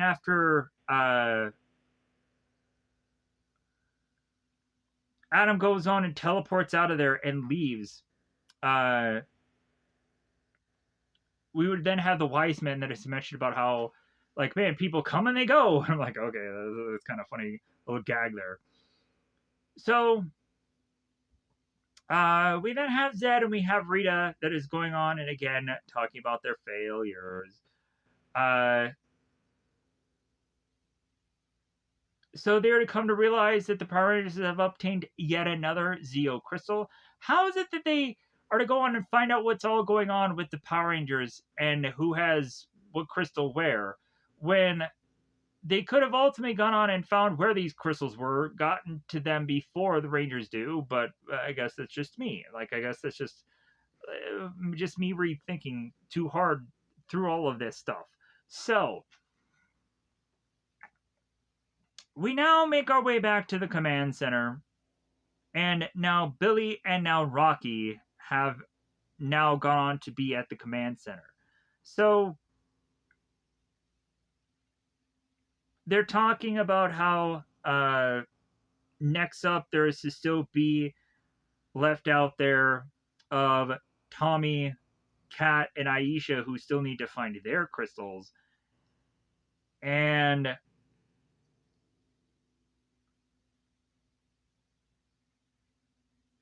so Billy is also going on and trying to figure out a design he could make to help out the alien rangers with being able to hydrate them to keep them on this planet so that way they can go on and find out a solution for them.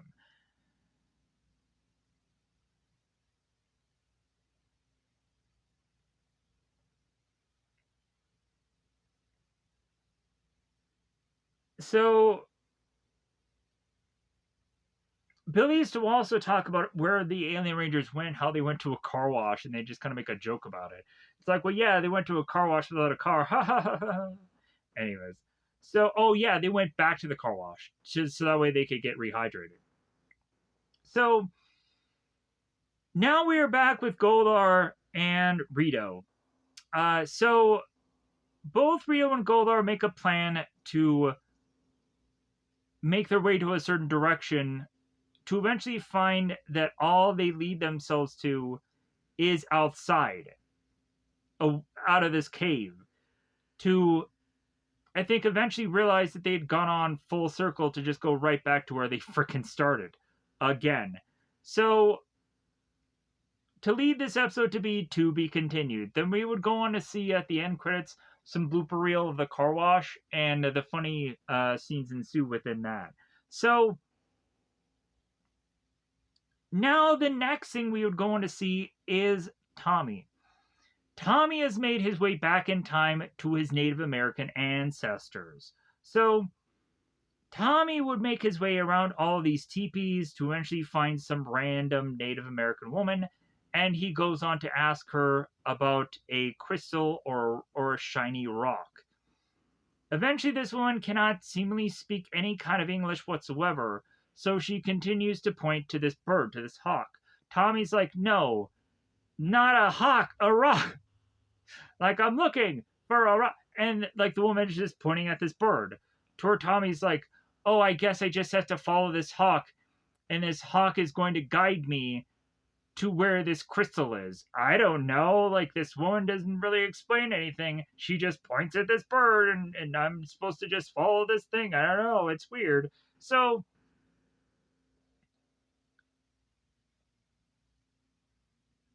next up, we see that Catherine has made her way to supposedly Australia.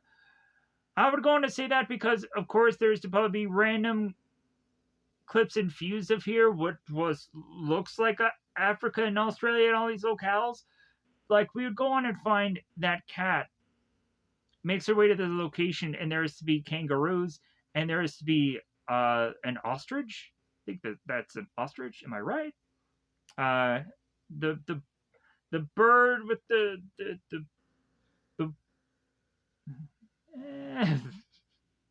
ostrich, right? God, I'm stupid. So, Kat realizes that she's at home in this environment. It's kind of funny when they get to the blooper reel when Catherine is going on and mentioning about how Australia is an amazing place, and they ask her, it's like, well, yeah, how is Australia for you?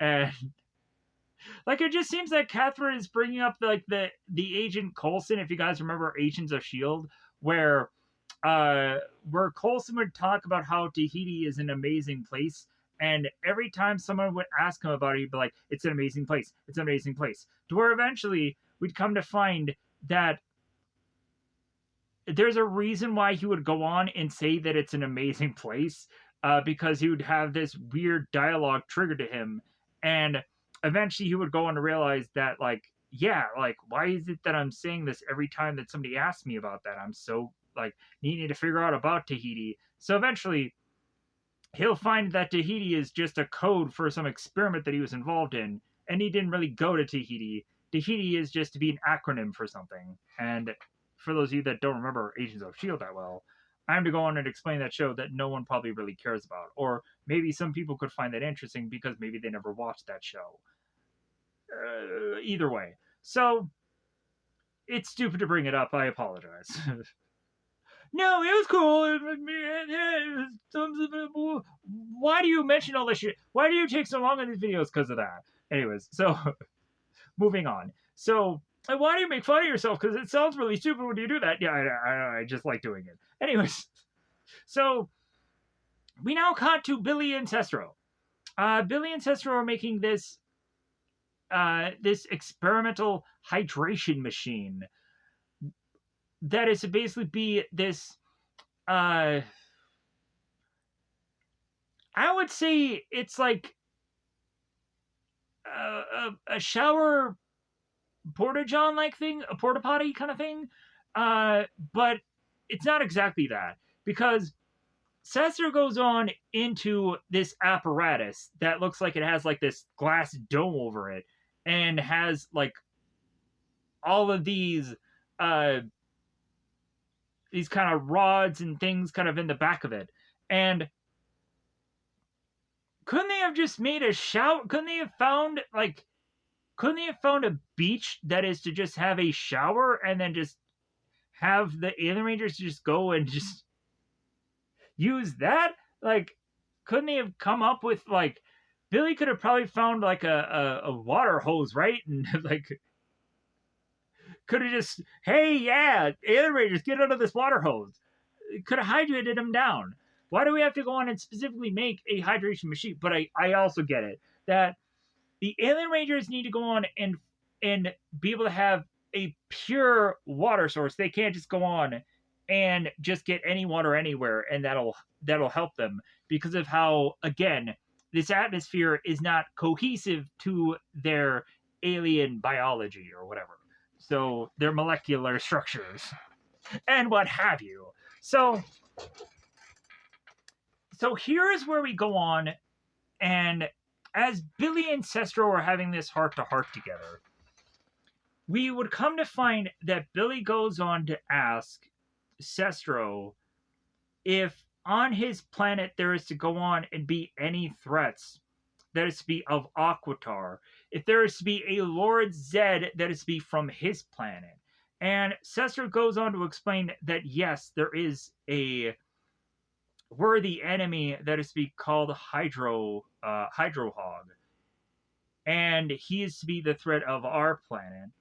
And Zed goes on and overhears this, and he's like, "Oh wait, Hydro Hog, you say? Like, I'm gonna go on and I need to find this guy. I need to get him onto our planet, so the Alien Rangers are forced to face off against him." So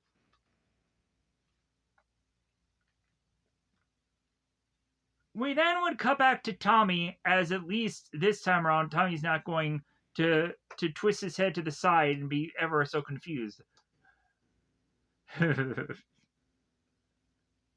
Just Tommy just needs to do one more of these. And like,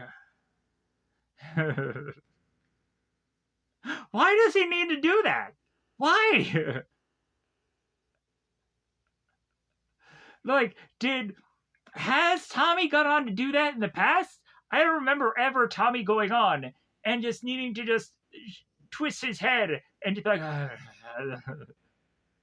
I'm so confused with his facial expressions. Yeah, maybe there had been times where at some point Tommy must have done that face. That's why they were doing it in this show. Uh, but if anything, like this young Tommy doesn't do it at the right times. It just really just ruffles my feathers. It just really does. So, anyways, so Tommy goes on and makes his way after following this hawk to meet up with a Native American guide known as True of Heart, which is like that actually is a cool name, I think. Like some people could think that it's stupid. Some people could honestly have thought that there could have been a better in a Native American name here. And I apologize if I'm going to offend anybody by saying the word Native American or any kind of like. I definitely don't want to go on and come up with any other kind of thing that could go on and offend anybody more than that. Like, but again, I'm probably offending anybody by questioning my offense of whatever. Can I go through the inception of the offending? Anyways, so uh, so Tommy goes on and introduces himself to True of Heart, and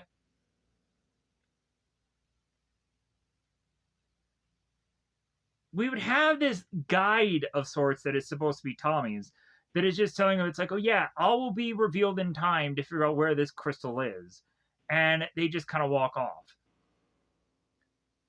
True of Heart goes on to explain to Tommy through these caveman drawings, which actually, like, that is kind of cool. Like, if Power Rangers could really have, like, a longevous amount of history, maybe at some certain points, maybe even cavemans could have been Power Rangers at some point, which honestly could be kind of cool if there was that large amount of history of caveman rangers. Like, we technically do have Coda, who is a caveman that makes his way to modern time to become a Power Ranger. But what if there was to be a caveman from distant past that was to become a Power Ranger? You know what I'm getting with here? Anyways, because if anything, like Zordon and Alpha were to say that when the Western cowboy Rangers were to become a thing, that was the first ever time that they were to have ever had Power Rangers. But you would think that something even much more, even beyond or before that, would have gone on and had people become Power Rangers. That Power Rangers has always been a thing since the dawn of time, or since the Earth was actually a thing that existed. Just me thinking out loud here. So, anyways, so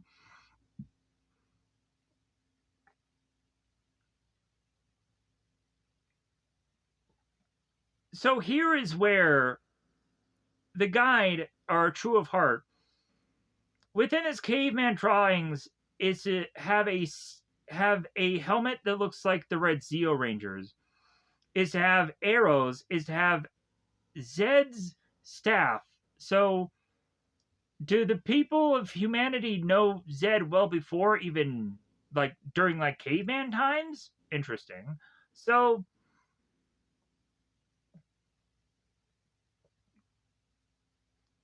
the further and further inspections of all these caveman drawings, eventually there is to be a rock or crystal, and uh,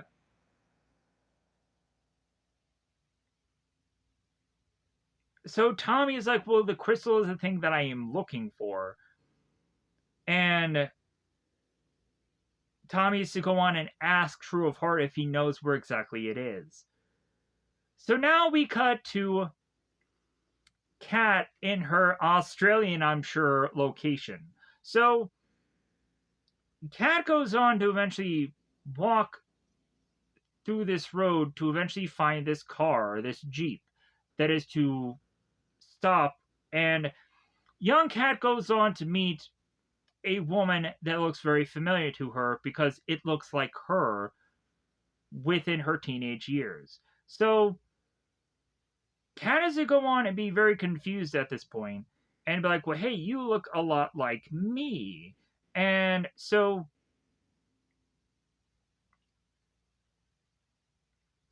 Kat goes on to be like, whatever. Like, so Kat goes on to ask this Catherine, which I'm assuming is to be in this alternate dimension because nothing else quite makes sense. Maybe Kat is to be in this like John Malkovich of world where everybody is to basically look like her. Maybe that's a possibility. Maybe that's to be her weird, goofy dimension of which that she has to go on and obtain this crystal from, is to have everyone on this earth look identically to her. I just don't know. So Kat goes on and asks for this crystal or rock, hoping that I believe Agatha is to go on and have the answer for this. So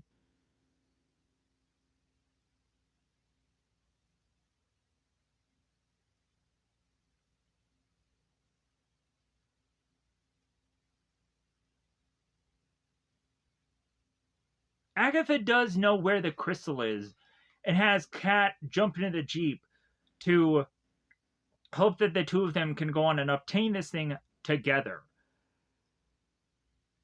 So now we make our way back to the Moon Palace with Rita and Zed. They're to call upon Finster. And they call upon Finster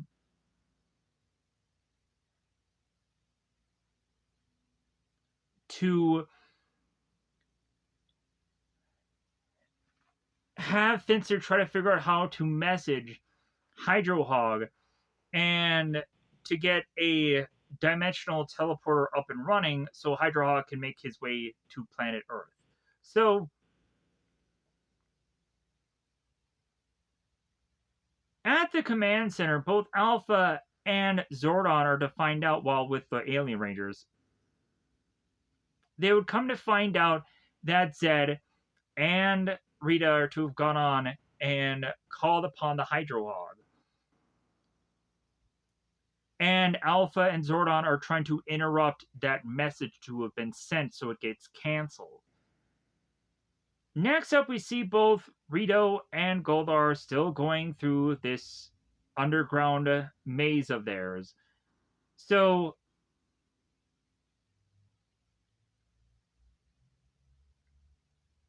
at this point, both Rito and Goldar are just going on and looking at their explosive device. And at some point, as they're looking at it, it doesn't seem like the bomb is going off, but it seems weird that the device is kind of lighting up at this point. But anyways, so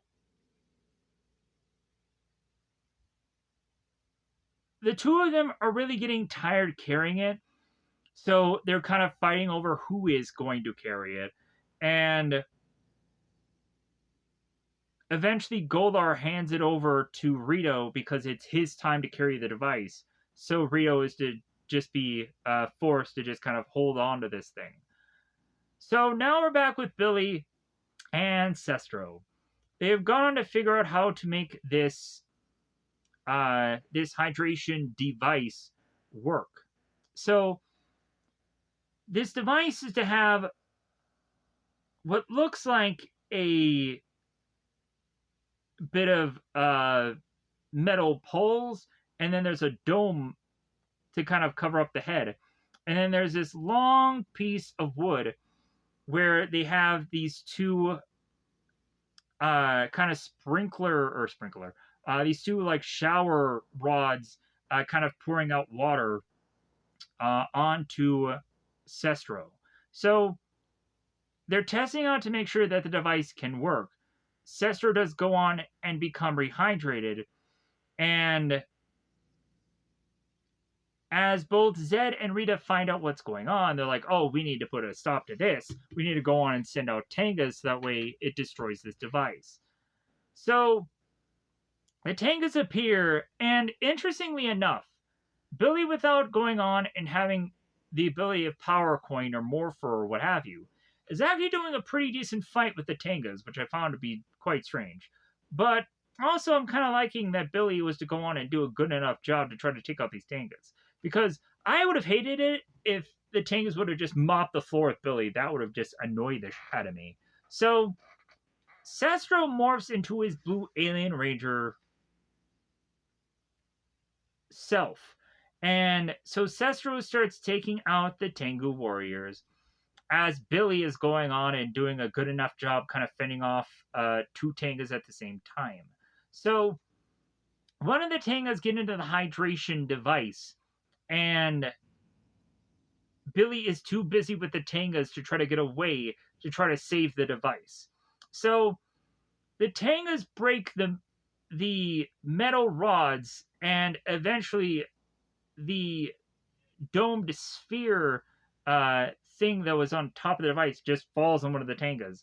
And they further start to thrash the device around to where it breaks.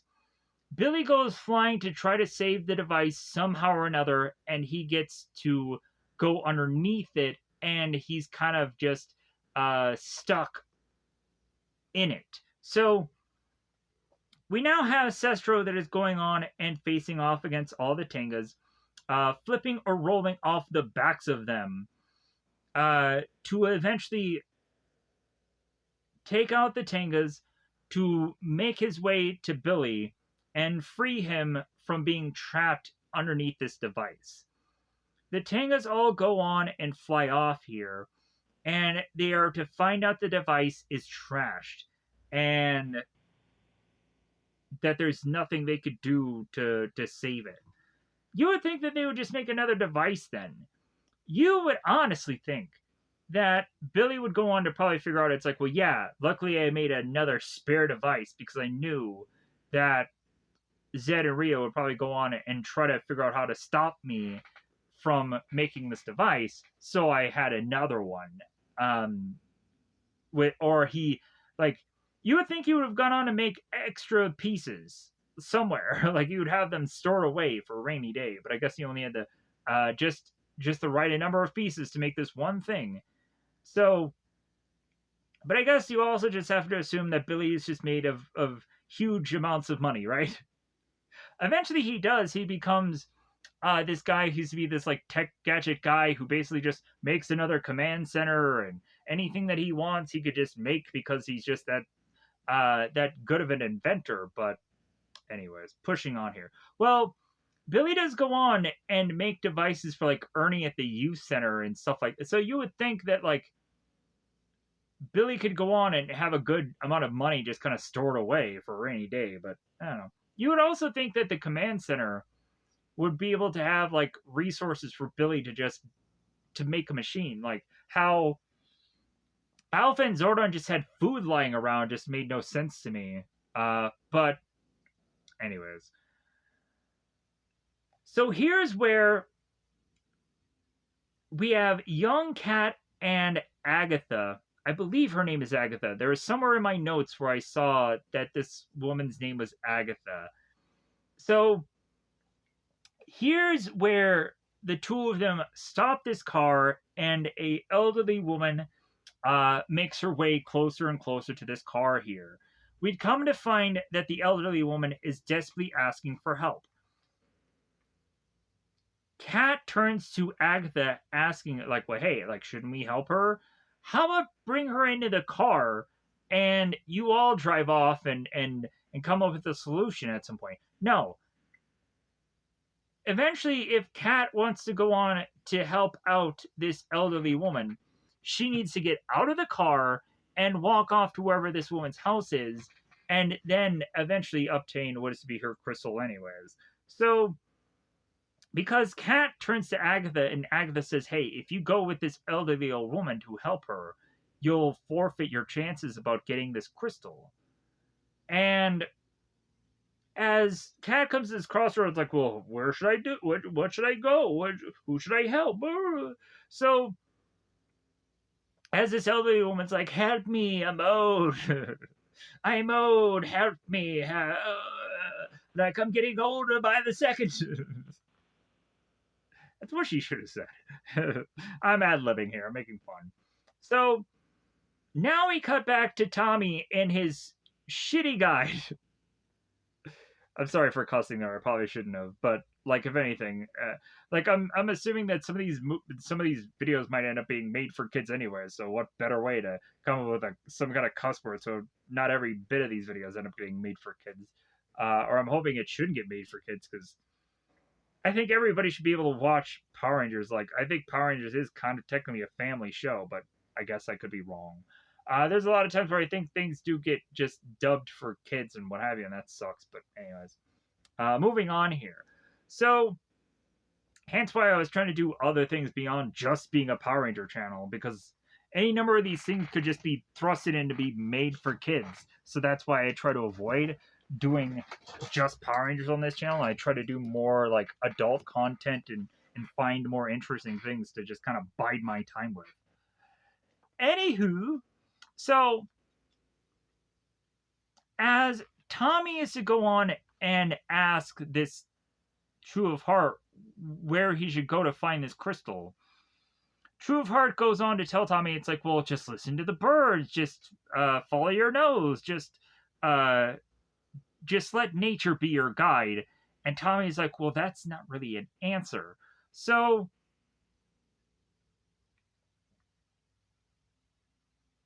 Tommy goes on and is to look at the bird and is to just be like, okay, I'll just head in direction that nature is in. And I'll just be like, okay, like, so the more and more that Tommy is just going into nature and trying to figure out what answer that nature can give him, we'd have True of Heart that is telling Tommy, hey, yeah, time is running out, and if you don't obtain this crystal, you may never will.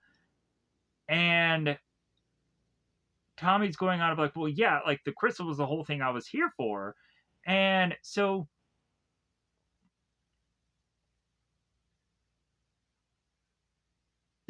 as Tommy goes on to get ever so close to this tree, here's where the tree gives him an arrow of a direction of where to effing go finally. So,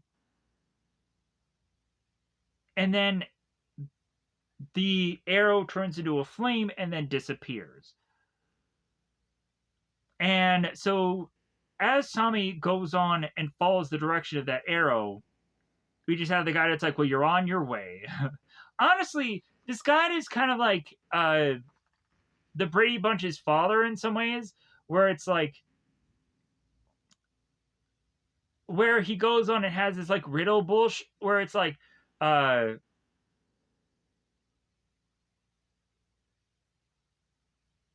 where like, God, there's this quote that I keep coming back to whenever talk about the Brady Bunch movie, where like this dad has this weird quote about like home and how a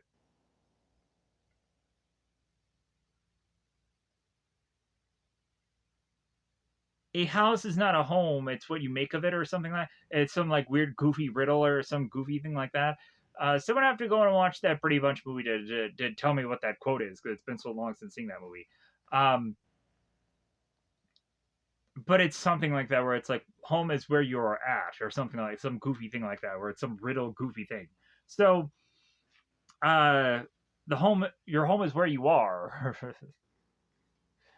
Like your home is not a place, your home is where you are. Or some goofy riddle crap like that. So now back with Catherine. Catherine is still with elderly version of her. Please have me, I'm old. I'm going to die if you don't help me. So Kat goes on, gets out of the car, follows elderly version of her own self, and realizes that helping this older elderly woman version of herself is the right thing to do, regardless of her going on and never being able to obtain this crystal. So we then go on to have, I believe, Agatha, I still question that, go on to say good luck to Catherine and then drives off. As all of a sudden we have this pink thing of dust or whatever just vanish. So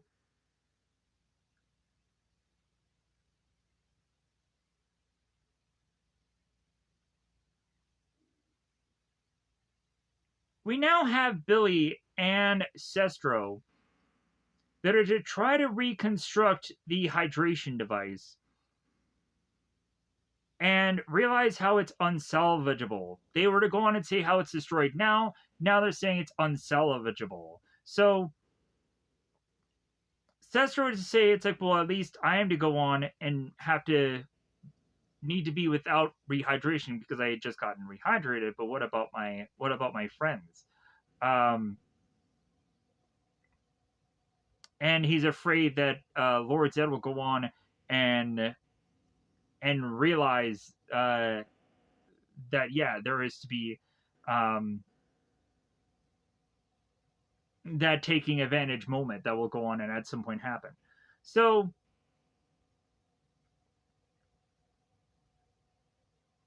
and I love how Zed goes on and calls Sestro Aqua Brain. That is actually to be the best insult I think of all these people. Because if you look at it, like if you look at Sestro's brain, it's like he looks like a brain, and you look at Zed, he has like his brain popping out. So it's kind of a kind of a weird kind of funny situation here. So uh,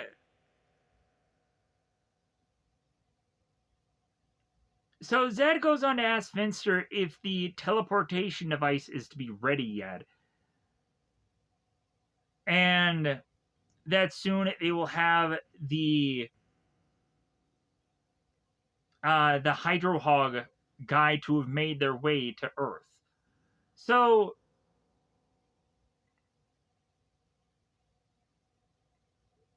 so here I think the point where uh, Alpha and Zordon are to inform the Alien Rangers of Hydro Hog to be possibly to be teleported to their planet, and how they're going to try to interfere uh, with that signal being sent. So the Alien Rangers with their dumbfounded like faces that look so funny. We have like Dolphina or Dolphine who's like, "That's him, that's it," and we have all the other characters that are just to be like yeah, he's the most powerful enemy of Aquitar and this and that. So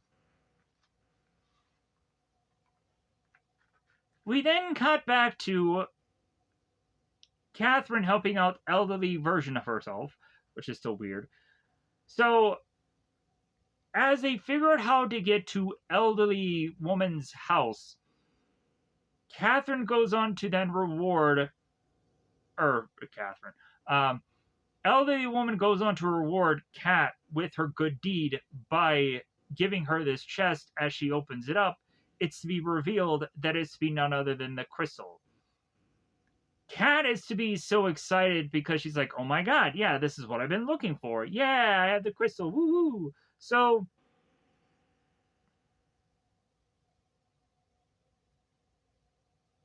elderly woman goes on to mention to Kat about how helping others will always give a good reward. And so the two of them hug. And shortly thereafter that, we see Tommy, who's seeing this hawk flying and continuing to make his way to try to find where the F this crystal is, leading him to this mountain. So True of Heart goes on to tell Tommy that there are three different things here, that one of them is to actually be the crystal, and if he goes on and picks the wrong one, that he will be trapped here forever. I'm sure since we know Zeo is a thing, Tommy is the Red Ranger, I think we could probably say that something happened to where it all worked out, right? I'm here. So here's where Tommy weirdly decides to close his eyes, and as he does so, we would start to have all of the wrong choiced ones start to slowly but surely disappear. So Tommy does nothing but close his eyes, and stuff gets eliminated anyways. So Tommy then finally does open his eyes after a bit of uh shaking and rumbling and destroying of whatever things that Tommy was to have not chosen have happened. Tommy opens his eyes to reveal the only one thing left. He grabs upon it. He opens it to realize that it is the Zeo crystal. So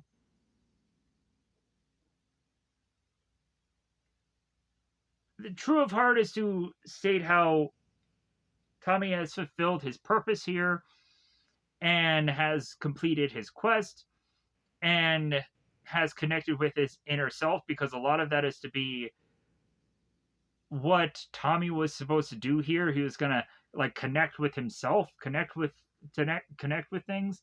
It is to be what that is. So uh we have also the guide that is giving Tommy this arrowhead to say that it has some secret to it that eventually will be revealed to Tommy at some point later. So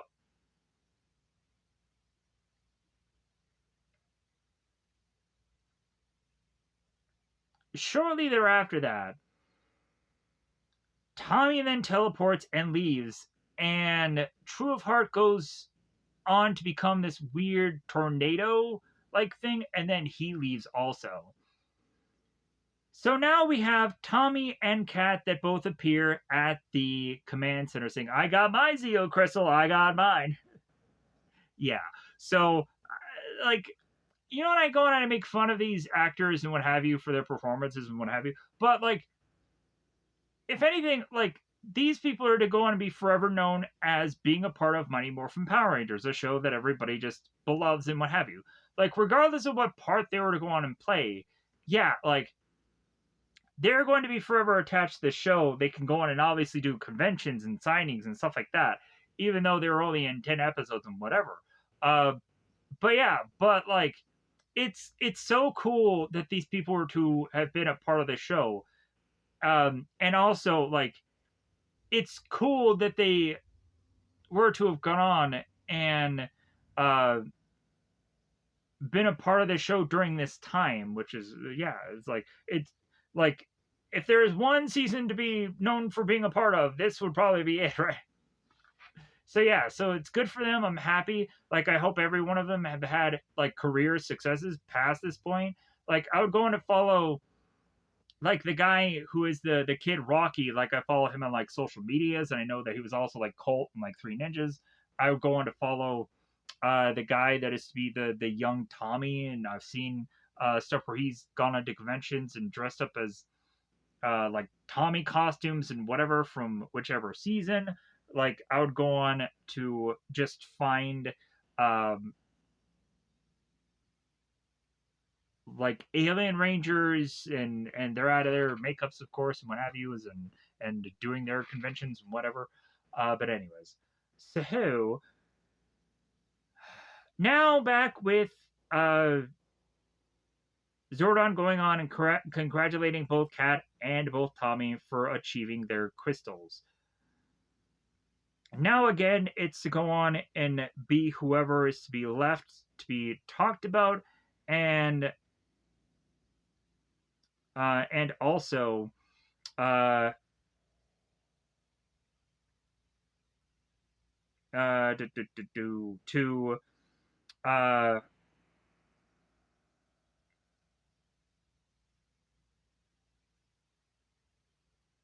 have the Rangers be have the alien. They're clapping for some reason. I remember this scene, but I don't know. I don't remember exactly where it's from. Oh, um, yeah. Here's where Alpha and Zordon they cancel the the beam to teleport Hydro Hog, and so after that, since they find out that it worked out, the Alien Rangers are now clapping strangely. They're clapping like they're clapping like how you would hit like cymbals. It's like this. They would go on in the blooper reel after the fact and show how much they like viciously clapped. But anyways, so shortly thereafter that, Rita and Zed at the Moon Palace would be upset about how Zordon and Alpha had interfered with their signal. So eventually Zed is to at some point come up with a plan that he's going to go on and send up a decoy signal, but then eventually, shortly after that, send another one to eventually get the Hydro Hog to come to planet Earth, and it will happen. So now we have Hog Day Afternoon Part 1. We're only 2 hours in. This is kind of surprising. I hope at least that this is going to be 3 hours. I would go on and be like, man, I hope to get this under 2 hours, but it never really happens. A lot of times it often gets to like 3 hours. But I hope to not get to 4. So let's hope for that. So now in Hog Day Afternoon, I guess evidently somebody must have been a Al Pacino fan here. Dog Day Afternoon. Yeah, you guys probably remember that movie, Annika, whatever. Anyways, moving on. So Billy goes on to have the Zeo crystal infused with the device of which that he's going to go on and be able to kind of turn back time.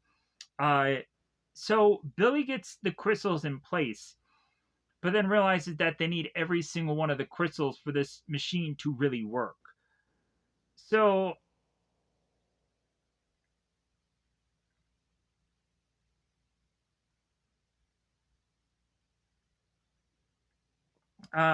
so now we cut to Africa. Oh, great.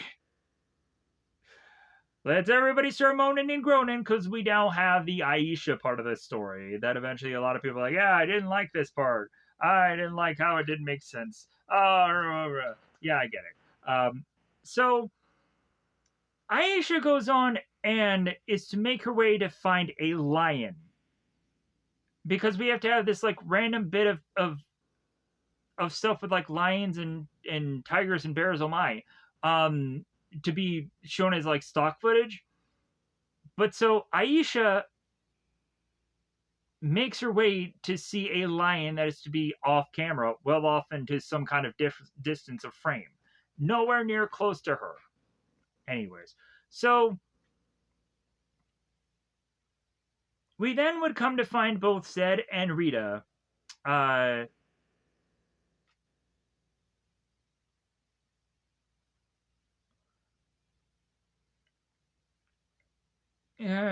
Let me pause here for a second. I'm trying to figure out exactly what to say here. All right, so in this scene, we come to find that Zed and Rita want to go on and steal now the Zeo crystals after they go on and they all get assembled.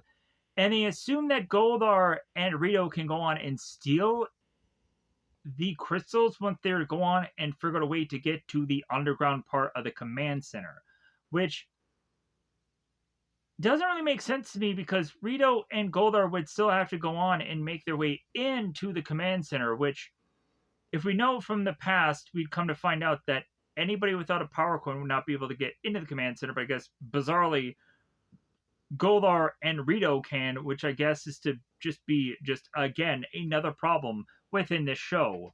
But I guess Zordon and Alpha didn't go on to realize that there could be a possibility that monsters could still make their way in here if they are to go on to the underground part of the command center. I guess anything could be possible. Whatever. So here's where Zed goes on to tell Rita about that whole fake decoy message to eventually then go on and send the real decoy or the real message to Hydrohawk to get him onto this planet. That's the whole plan that is to be said here. So we now cut to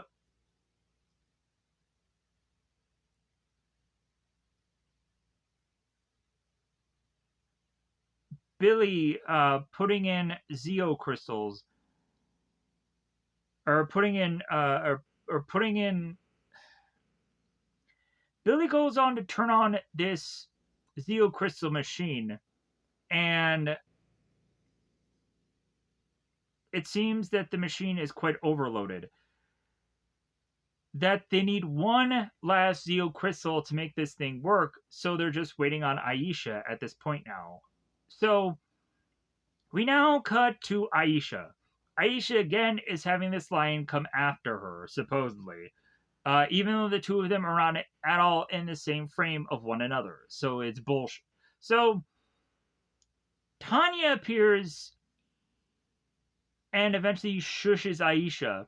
So the two of them hide behind this rock, and as further inspection upon the lion, they start to realize that the lion actually does look sickly. To where Tanya goes on to explain to Aisha that it's like, well, yeah, all of the animals here are sick. And so uh um so Tanya is going on and telling Aisha that their best thing to do right now is to make their way to camp before nightfall, because if anything, nightfall is very dangerous, because of course you want to go out here, or you don't want to be out here with any number of animals that are to be very dangerous. So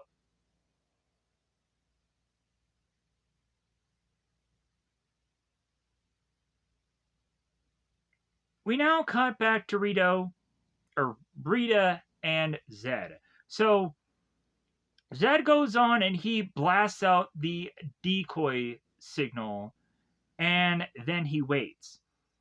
Alpha and Zordon are to find out about the message, as Zed is to be up to his old tricks again.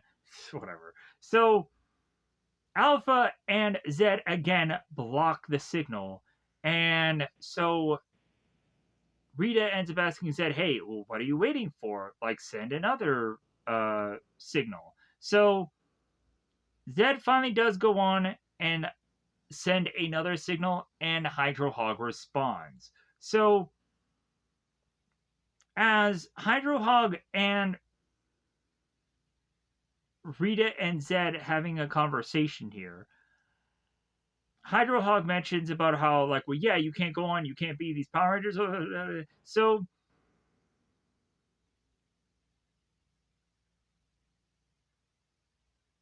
Zed goes on and promises Hydro Hog that since the Earth has so much water, that Hydro Hog can take all the water that he wants from this planet, which is to go on and be an enticing thing for Hydro Hog. So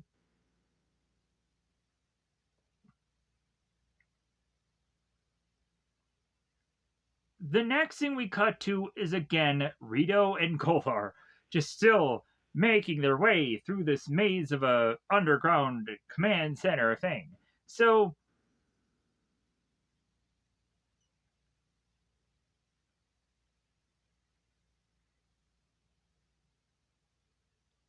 the two of them are now going on and asking themselves, wouldn't it be interesting if Zordon knew that we were walking around here? Yeah, why shouldn't Alpha or Zordon know that you aren't not going on and going around through there? Shouldn't they have on the viewing globe seeing them, and then also seeing that they have an explosive and trying to stop this from happening? Why? Why doesn't this not, like, is Rito and Golar just so much under the ground that, like, an alarm doesn't go off? But then also, like, once Rito and Golar do get ever so closer to underneath the command center to where they can explode the command center, then again, like, how is it that there is no alarm that really goes off? Anyways, so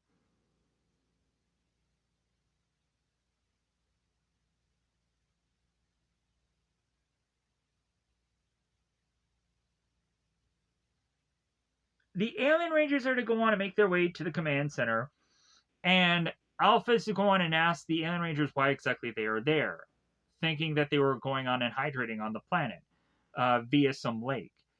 And Delphine is to have been having this sense that there is to be some danger that is to have occurred. So she thought that it would be the best bet to go on and make her way to the command center to ask if Alpha and Zordon are to know of any danger that is to have been going on here. So Zordon says that danger is to have been correct, that Delphine is to be right about this. So they avert everyone to the viewing globe. As they look their way to the viewing globe, they would come to find that Hydro Hog is going to make his way to this source of water. So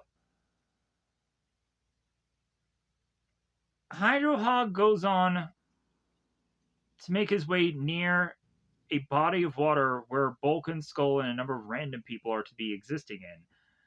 So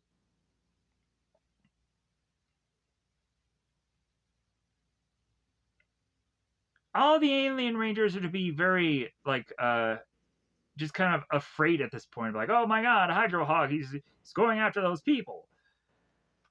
He's going after the water. So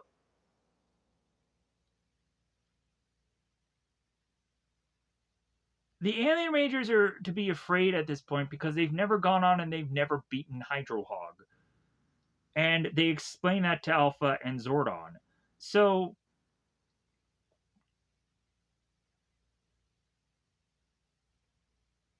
the alien rangers are also to be kind of afraid that Hydro Hog will go on and drain the Earth of all of its water sources, because that's just what he does. So, if anything, this thrusts the Rangers needing to act now, or otherwise, Hydro Hog will go on and destroy this planet. So, all the Rangers morph to face off against Hydro Hog, and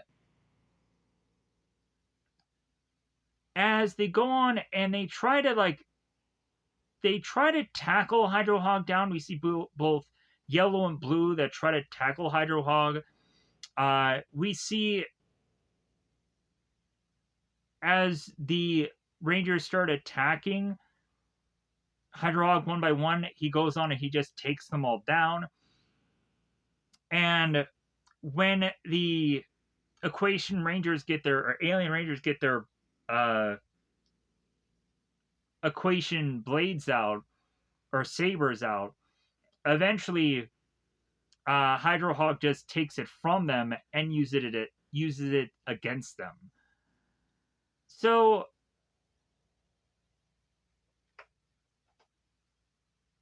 we'd even have at one point where Hydro Hog is to fall to the ground and play possum, and the Rangers are to all of a sudden assume that they've beaten the monster, so they get ever so close to it. Like, the Black Alien Ranger is to have made his way ever so close to Hydro Hog that Hydro Hog grabs the Black Alien Ranger's leg and drops him, and then Hydro Hog gets back up and starts beating down Rangers and grabbing onto Delphine and draining her of her hydration.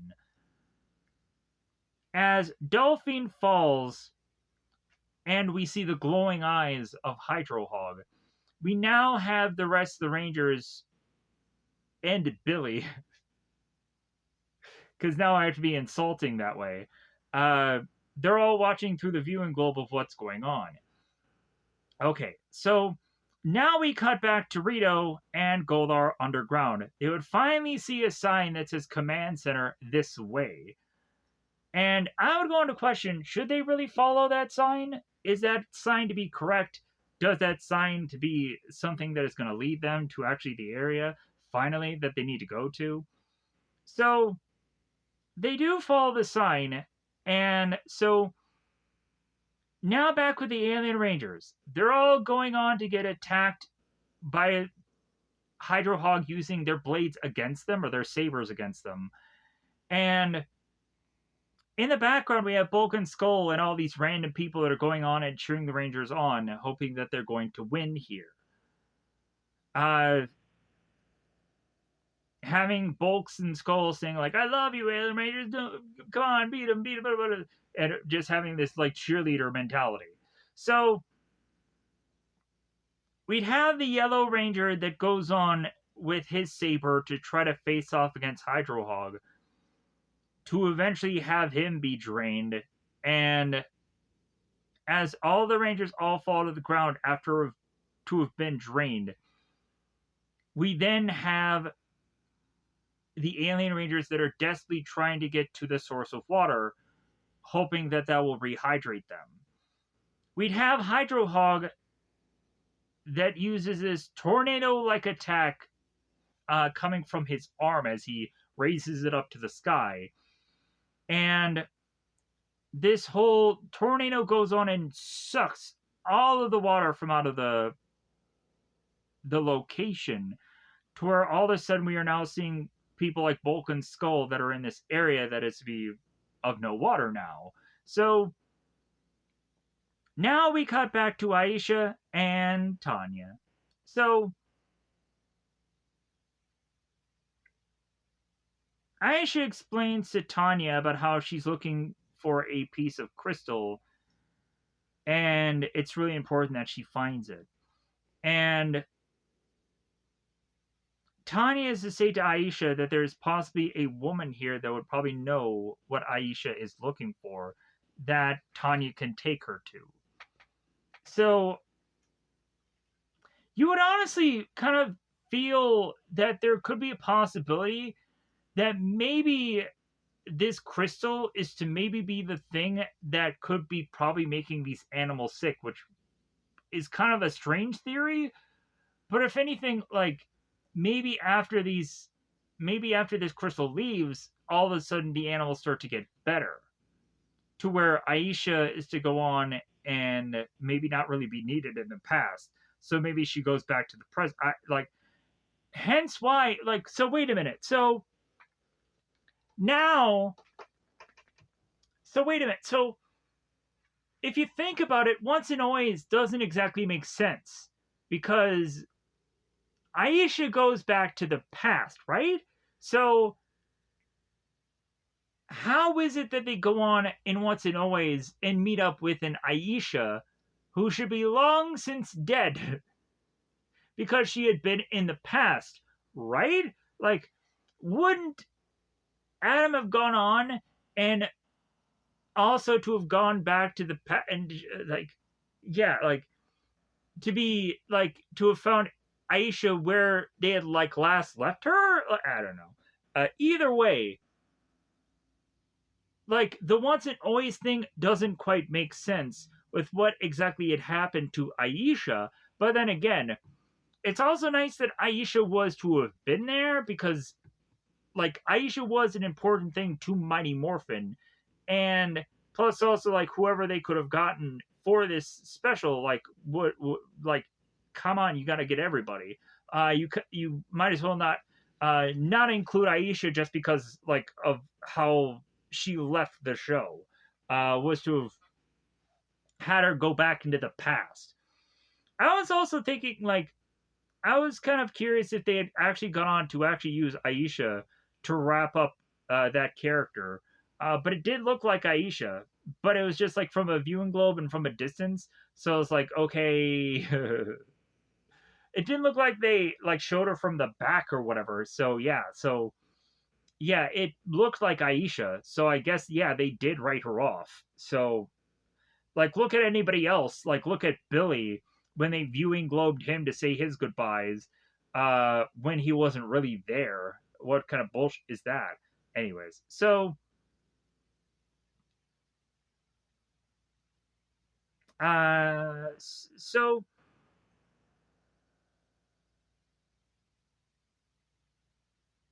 we now cut to Rito and Goldar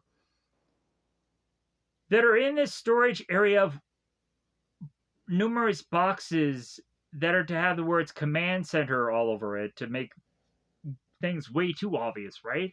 So we'd even see a box that is to have pieces of a alpha. So is that maybe alpha 4, alpha 3? Which number was that? So Rito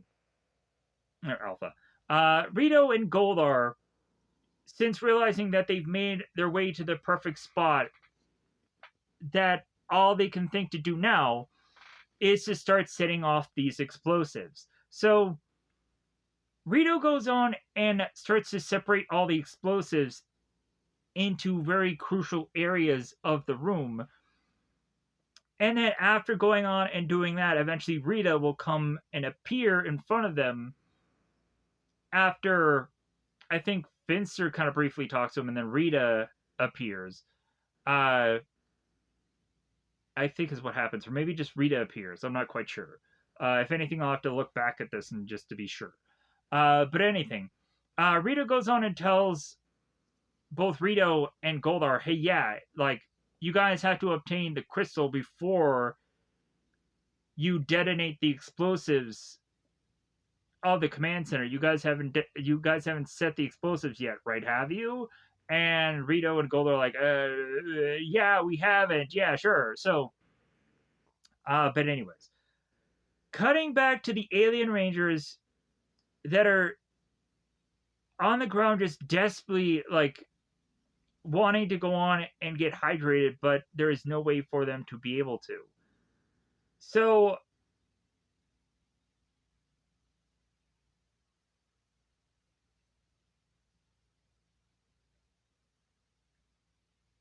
now back at the command center where all the young rangers and everybody is there, they would come to find out that the alien rangers are kind of in trouble right now.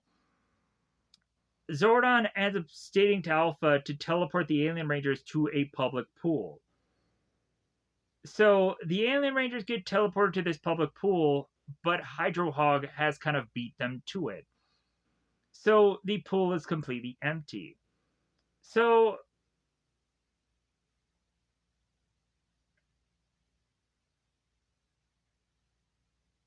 here is where we get the scene here where Rito is to start the countdown of the bomb, and then Rita is to go on to explain to Rito and Goldar about the whole them needing to go on and obtain the Zeo crystals before they explode the command center, and that's the whole thing here. So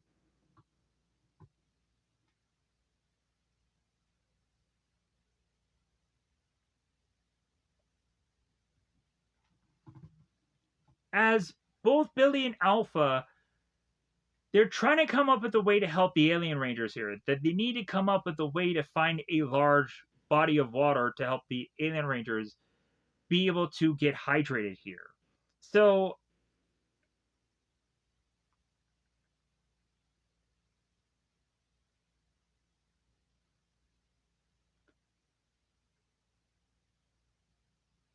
we would have Billy that needs to come up with a device that is going to go on and help out the alien rangers, as well as also they would come to find in the command center that there is to be these jugs of water that they're going to pour into the alien rangers to be able to help them as they drink it or they get poured onto it or whatever, to rehydrate them.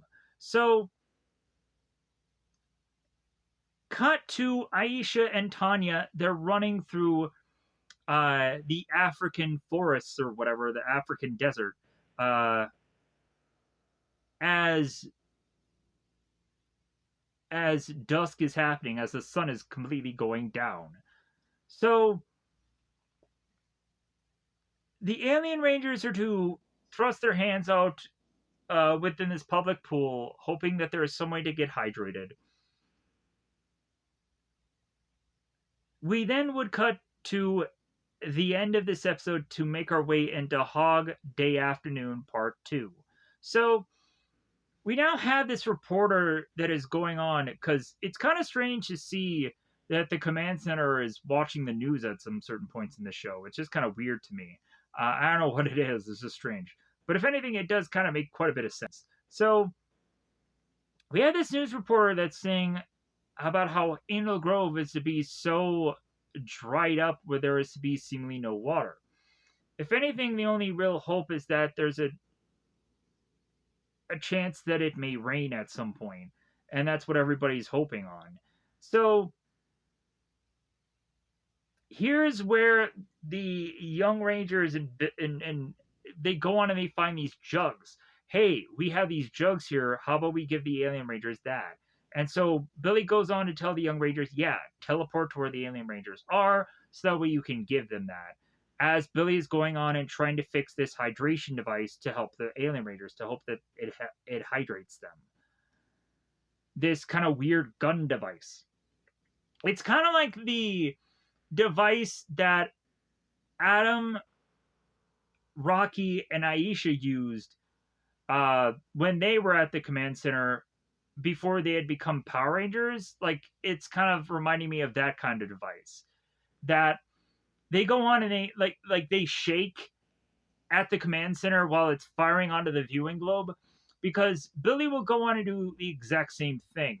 But his device is kind of like this weird, goofy gun looking thing. So it's not like cosmetically, the devices that Adam, Rocky, and Aisha had aren't the exact same of what Billy has. I'm just saying that it, like, this event that they do here just looks very similar to that. It reminds me of that episode. But pushing on here. So Alpha and Billy are frantically working on this machine, hoping that this will help the Alien Rangers. So the young Rangers rush their way to climb off this ladder to make their way into this pool to meet with the Alien Rangers. So here is where Tommy's going on and sifting Delphine and Alien Rangers all this water, and here's where he kind of cocks his head. He's like, and he does the look, he does the thing. So now now Rita and Zed are kind of feeling good here. They're hoping that Hydro Hog is going to finish the job of the Alien Rangers and probably the Power Rangers all together. So even though there's still a threat looming of one left Zeo crystal that could be found, like, if anything, they're still on Cloud 9. So Aisha and Tanya make their way to this woman who is to be Ashala. So Ashala goes on to tell Tanya, like, hey, you shouldn't be out this late. And Tanya's like, well, I'm sorry. Like, I met with Aisha, and, like, that's the reason why, like, I was out so late. So as Ashala looks at Aisha, she realizes that when she was much younger, she looked just like Aisha, and that she's basically staring at her reflection. So I'm assuming that this is to probably actually be Aisha's either grandparent or a relative of hers of some kind, because that's the thing that makes the most sense. So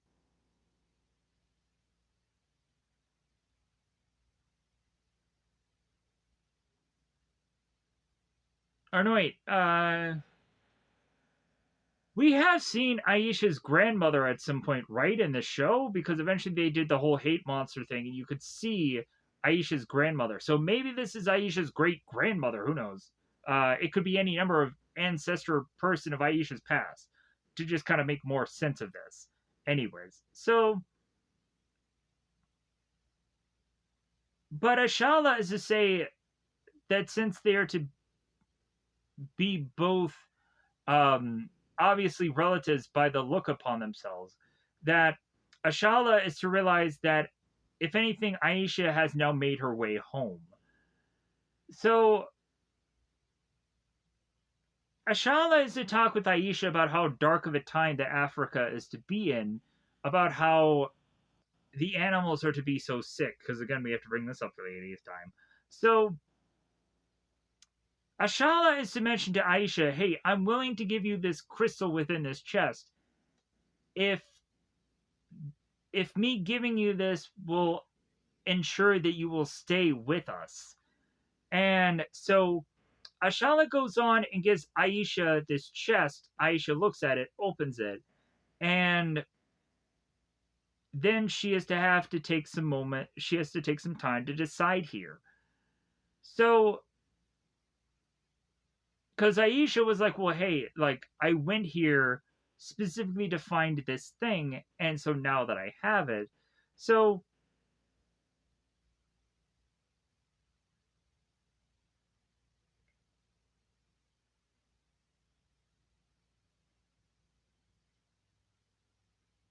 now we cut back to the the Young Rangers. The Young Rangers are going on and again giving the Alien Rangers some water. And honestly, at this point, it's like the Alien Rangers are going on and like it's just strange like having someone kind of give you this thing of water. It looks very strange. It's like a human giving an animal a drink of water out of it. Just looks strange. It just looks so weird. But if anything, like some people could feel very differently about that. So here's again where Tommy's gonna just why do I have to look this way? Why do I have to continue to just be in frame and you have to see me and you just my face is just like So now back with Billy at the command center. Billy is to have figured a way for his machine to be operational. And it's supposedly to be an ionizing beam of sorts. So they go on and they take the ionizing beam, or whatever this beam is, and direct it to the viewing globe. And then the viewing globe directs it to a cloud. And the cloud goes on to start to make rain. So it's kind of like before when they would go on to use that other machine where Billy would go on and take from a cloud and try to get the cloud to have rain come from it. So it's like it's basically reusing that same whole thing that they had done before with that whole hydration machine that ended up getting destroyed, where they would use these clouds to go on and then be able to rehydrate these aliens. So as rain is now pouring down here, and the Alien Rangers are to start to get hydrated, we would have the Alien Rangers start to get up, and realize that they need to morph and face off against the Hydro Hog. Rocky is going on saying like, "Hey, maybe you guys should have caution because maybe you're not fully rehydrated yet." But the Alien Rangers need to thrust back into action. So the Alien Rangers make their way to face off against Hydro Hog. Hydro Hog is to have this weird anchor of a weapon that he chucks that goes on to hit both blue and black Alien Ranger, and then goes on and faces off against the yellow and white Ranger as they have their sabers out to have anchor against saber and what have you. So, also, Hydro Hog has this sword-like weapon. So, he also goes on and he thrusts these mines. So Hydro Hog thrusts these mines, and eventually we'd find the Red Ranger ends up getting kind of dodging these explosives. So shortly thereafter that,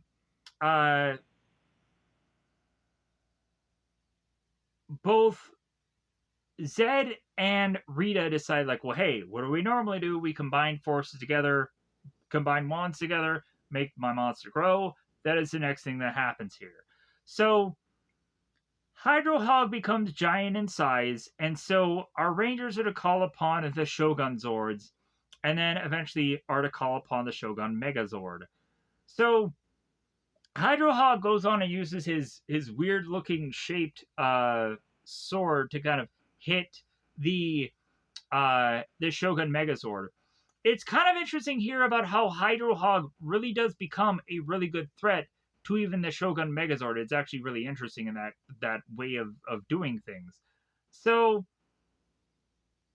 but again, the Shogun Megazord goes on to whip out its flame saber to take out Hydro Hog. And even that is to not be much of a threat to Hydro Hog, to where it's like, okay, what are we gonna do? Hydro Hog goes on to take a blast of fire to hit the Shogun Megazord. And now we are back with Goldar and Rito. They're going on and kind of peeing themselves, or they're kind of in terror of this bomb counting down. they're trying to figure out if there's a way for them to decipher this bomb or if there's a way to fix it to where it stops ticking. And they're thinking about like, well, hey, should we hit it with a rock? Should we hit it with a hammer? Like, should we go on and should we like pull through wires? Like, what should we do? Like, the more and more they are realizing that they're not going to be able to deactivate this bomb, and it's just ticking away. And Aisha has not yet to come back with the Zeo crystal. So, as the young Rangers are watching the alien Rangers face off against Hydro Hog, which they're not in Zords. It seems that the Alien Rangers have gotten out of their Zords. It looks like in the viewing globe, because that's what it looks like. So,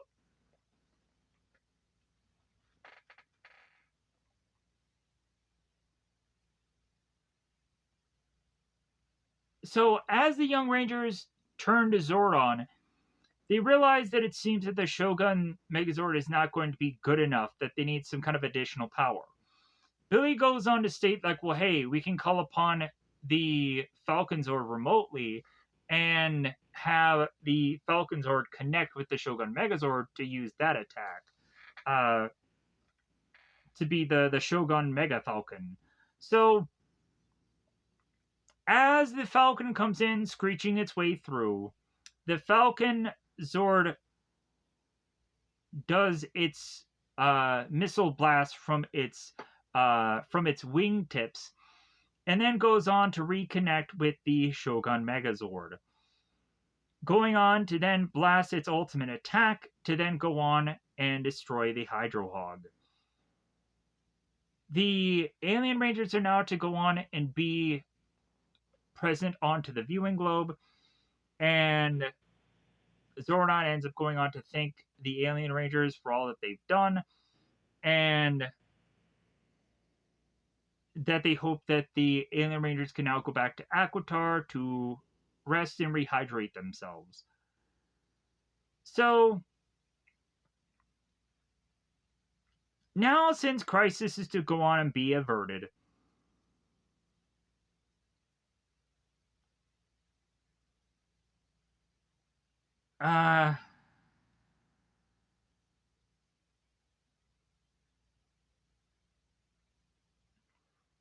Zordon is to go on and be like, well, yeah, what is taking Aisha so long?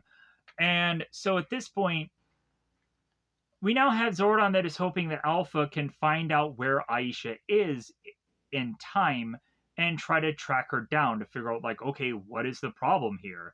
Because Zordon wants to go on and talk to Aisha to see if she is to need any help. So we now cut to Aisha and Tanya. So Aisha is speaking with Ashala and saying that she's going to head back to where Tanya had found her. And as they hug and as Tanya and Aisha are to walk off, Ashala is to go on and wave goodbye. Every bit of this is to be silhouettes of these characters, so I'm not even quite sure if any of these people are actually be who they are. That's why they're all in silhouettes, I'm assuming. So, the next thing we see is the Rangers spotting Aisha and Tanya in the viewing globe, and so, like, okay, Aisha is to have the Zeo crystal, so it's like, all right, so, like, she'll be going on and making her way back soon. So Zordon is to go on and himself make his way back to where Aisha and Tanya are. So the big reveal here is that Aisha is to decide to give her Zeo crystal to Tanya. And Aisha is to say that she is to want to stay in Africa so that way she can take care of the animals and help Africa through this animal sickness that is going on right now. Because Aisha is to have been a veterinarian, it seems, for a very brief time. And yeah, so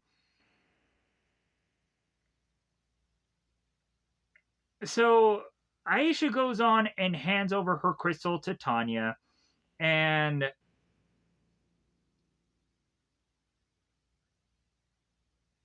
Zoran is to comfort Tanya and saying like, "Well, hey, you don't need to be frightened," and uh, and that the power will, of course, go on and protect you. So, uh, Tanya is to go on and say to Aisha that she's to go on and make her proud, and Aisha is to tell Tanya, "You already have." Through the viewing globe, the young Rangers, we have tears in their eyes. Well, probably one of them does. As Kat is to go on and be in tears because her best friend Aisha is to leave her now. Oh no. So we now have all the young Rangers kind of turned back to Zordon as then Tanya is to appear. Every one of the Rangers, even Billy, God dang it, is to go on and welcome Tanya.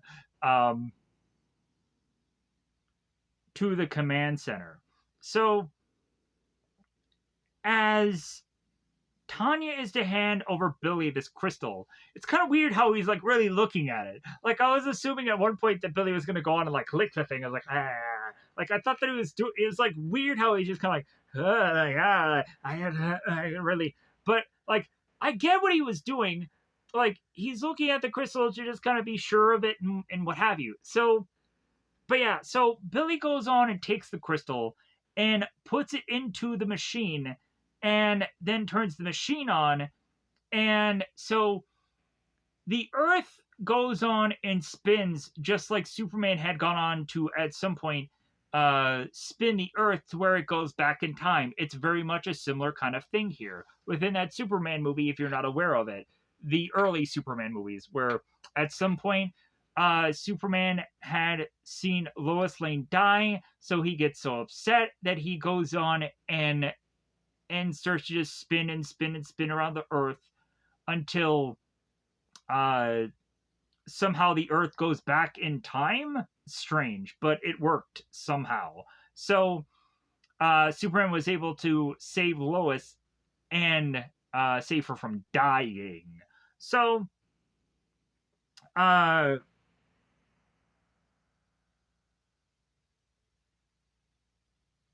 So now that all the crystals are to be there within the command center, Rita and Zed are thinking that they're going to reobtain all the Zeo crystals and steal it from the Power Rangers.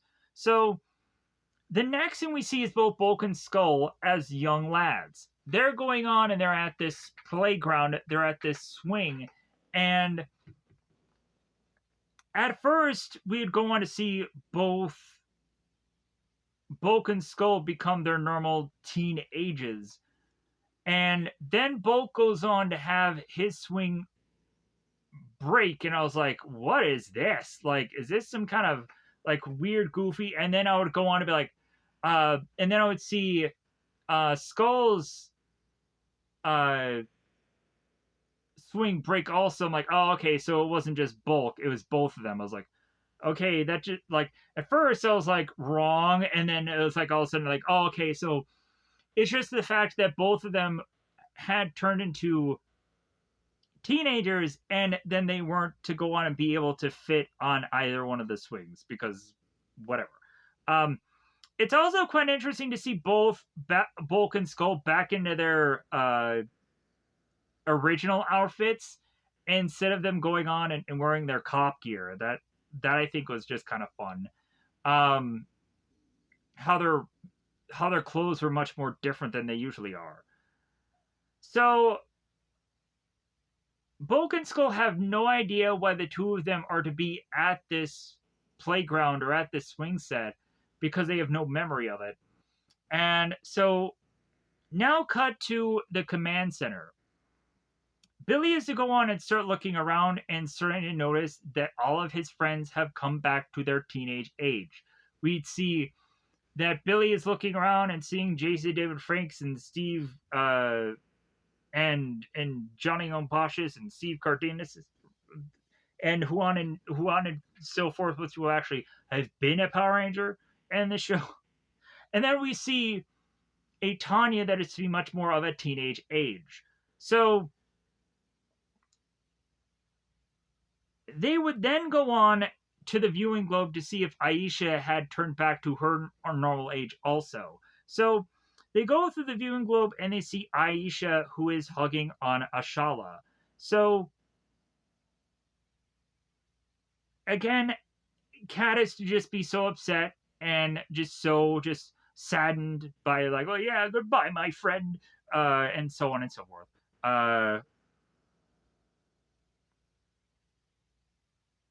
Where it's like welcome home and all this stuff. So, anyways, so where they are to just kind of to be farewelling Aisha through the viewing globe. It's weird. So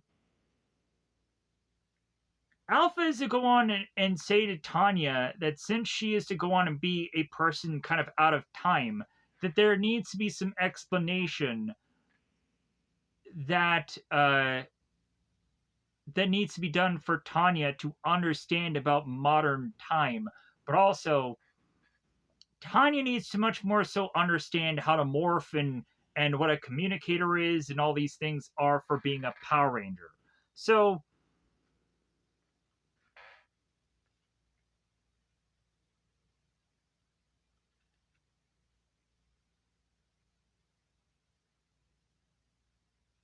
so there was a point where the Power Rangers were, I think, going to leave. Uh,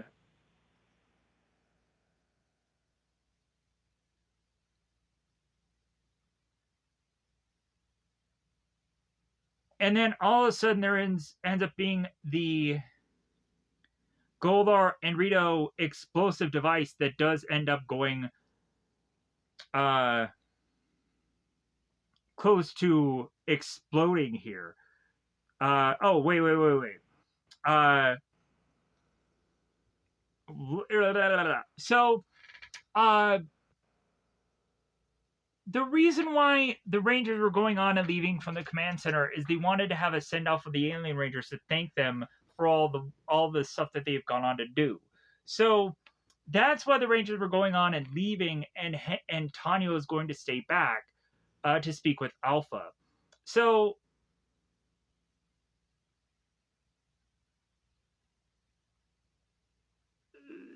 the Mighty Morphin Power Rangers, or eventually Zeo Rangers, are all going on and speaking to the alien Rangers and thanking them, and they're all nodding at one another. And so, as the alien Rangers teleport away, we find that there is 40 seconds some odd left of this time going off of this bomb. Rito and Goldar are kind of biting their fingers. So all of it's left for them to do is to teleport into the command center, steal the Zeo crystals, and then leave. That's of which that they go on and do, while both Tanya and Alpha are to be talking about morphing. So the Rangers all make their way back to the command center, and shortly thereafter that, the bomb is ever so close to going off. So the bomb ends up going off here. Everybody is to go on and realize that they need to probably leave the command center. Rocky is screaming for Alpha to get out of the command center. Alpha doesn't know exactly what to do. Zordon is telling Alpha to go on and teleport the Rangers out of here to save them. So Alpha does go on and do that. So we then would go on to have the Rangers being teleported out of the command center.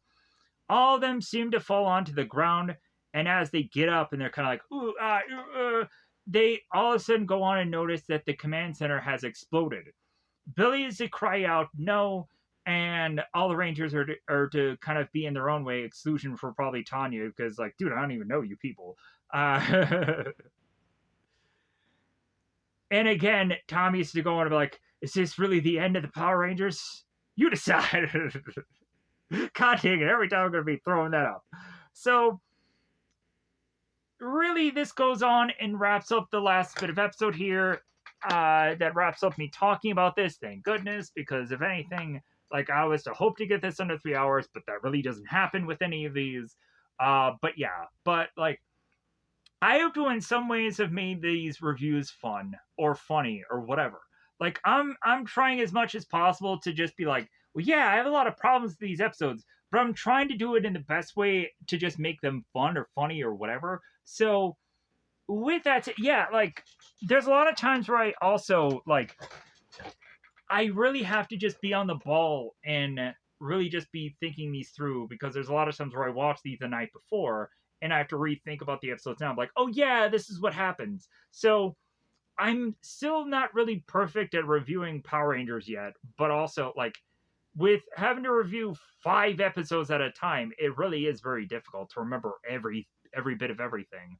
But that's not really excuse because in the past I've gone on to review like 10 episodes. I've reviewed 20 episodes. I've reviewed a whole season. So like, but either way, um, I'm very happy and I'm very grateful everybody is going on and checking out this content consistently.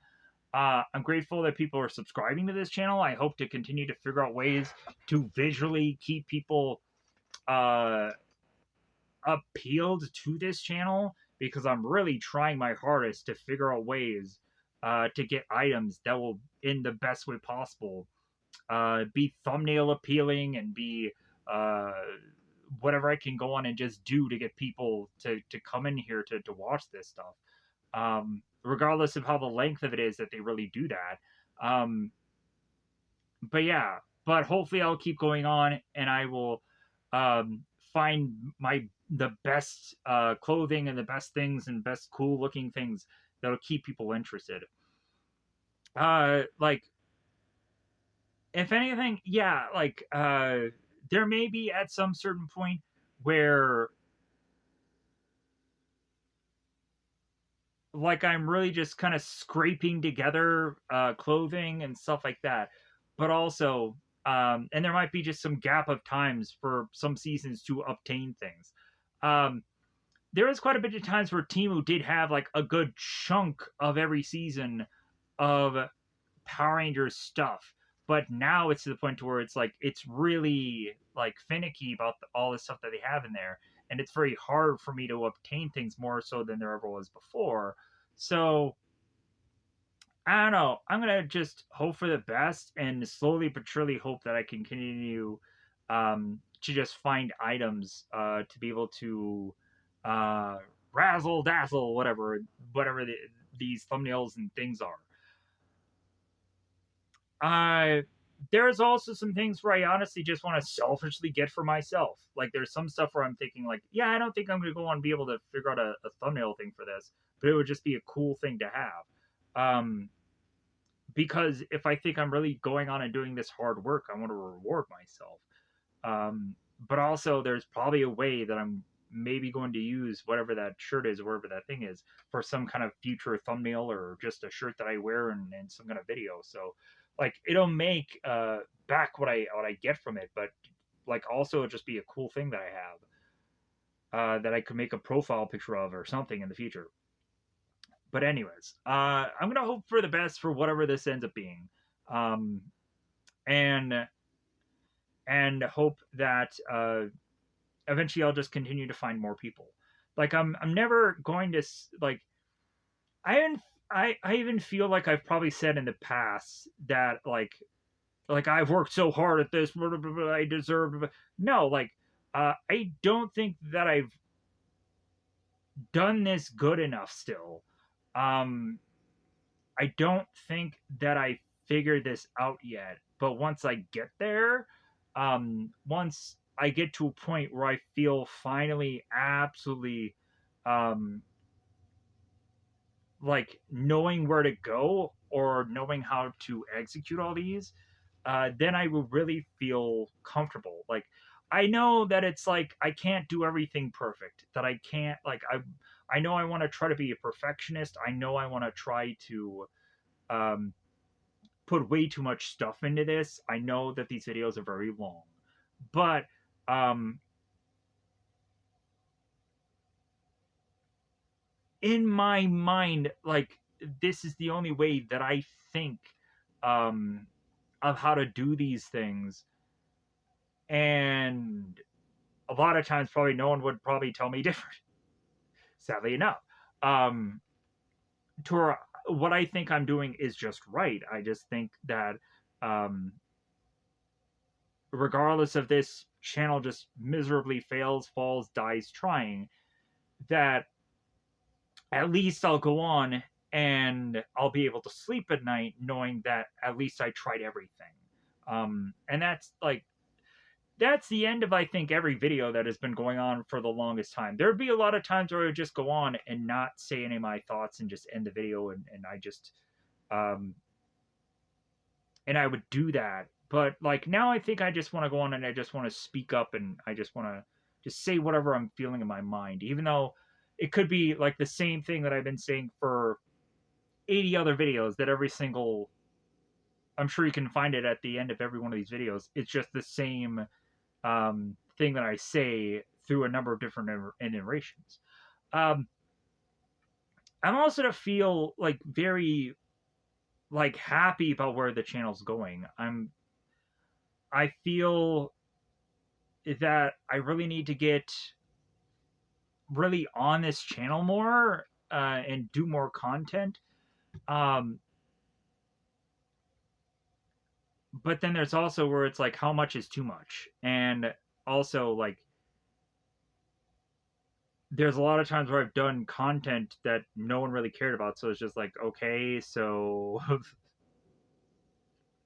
like I guess it's like I'm still at a point where I'm still trying to figure out where is like across the board, like what are movies that are or shows and stuff that is going to always be um that ramping up of thing, instead of just like back and forthing, just kind of like second guessing myself.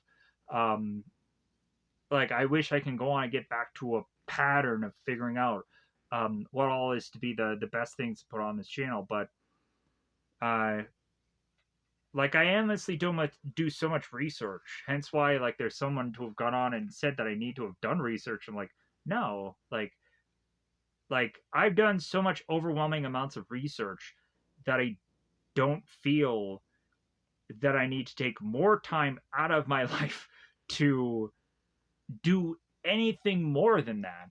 But also I need to do more videos, obviously. But like I'm definitely not going to do a video every single day. Um, I feel that there's a lot of times where I feel that if I do a video every other day, like that seems to be fine. That there's sometimes where I've mostly just kind of done every 2 days like a piece of content, just because of how certain videos are just more challenging than others. Or like I'm not going to go on and try to do a video where I'm just half awake and just putting content out for the sake of like just um like hey, yeah, like I think Resident Evil Extinction was one of those where I was like, yeah, I don't know if I should have done this because I'm not really completely awake here and I'm just pushing this out. But at least like I felt like a good chunk of that review was just like, okay, like I think I could do this, so why not try it? If it fails, then oh well, like that's what the delete button's for. Um but yeah, but like I at least tried it. But yeah, but there's sometimes where it's just like, yeah, I just feel better off just doing this the following morning and then getting it done that way. So so yeah, so I'm gonna just try my best. I'm just gonna keep trying to just figure out um where to go with this, and I'm sure a lot of people just say just do more Power Rangers, you'll get more views that way. Yes and no, because a lot of times there was like Power Rangers stuff where it's like not definitively everything was banging on all cylinders. Um, there was quite a bit of times where it took a lot of momentum and just me going on and having all these like costumes and cool thumbnails and stuff like that that were goofy and funny and whatever. Uh, that eventually got more attention. Like it took a while to get people to really care about these videos.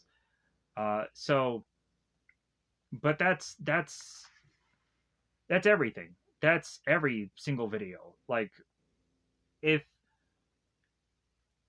if it's going to be easy, then I probably would not go on and I probably wouldn't do this. Like, if it wasn't a challenge, then I probably would not go on and be doing this. Um, I know I make this a lot harder for myself than I should, but I want it to be that hard. I want it um, to be a thing that I earn, um, earn this. That I'm not just going to go on and be consistently just flying by um,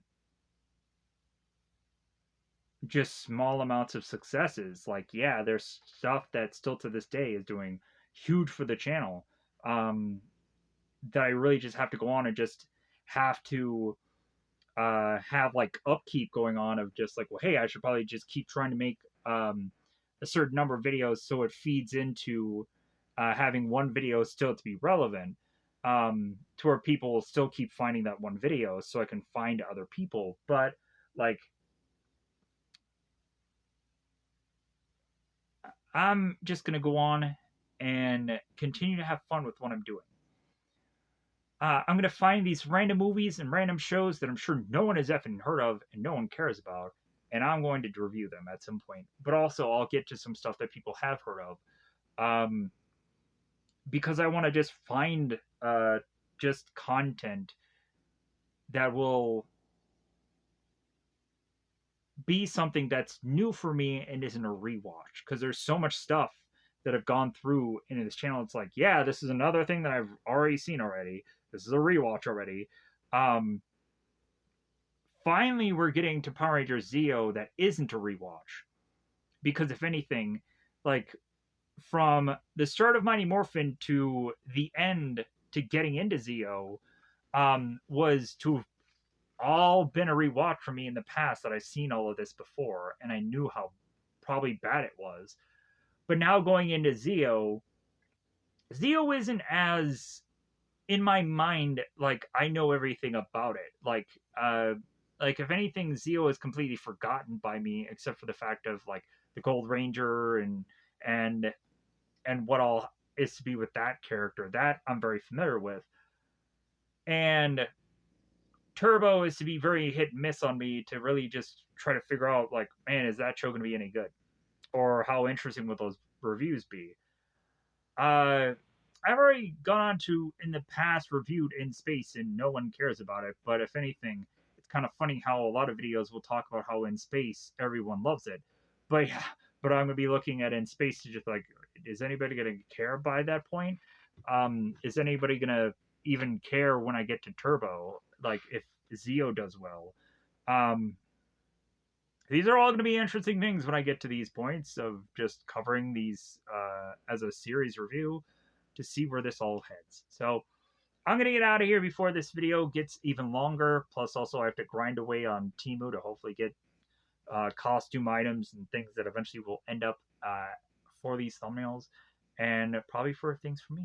So with that, I'm going to get that out of here. Goodbye, everybody. Bye, buddy.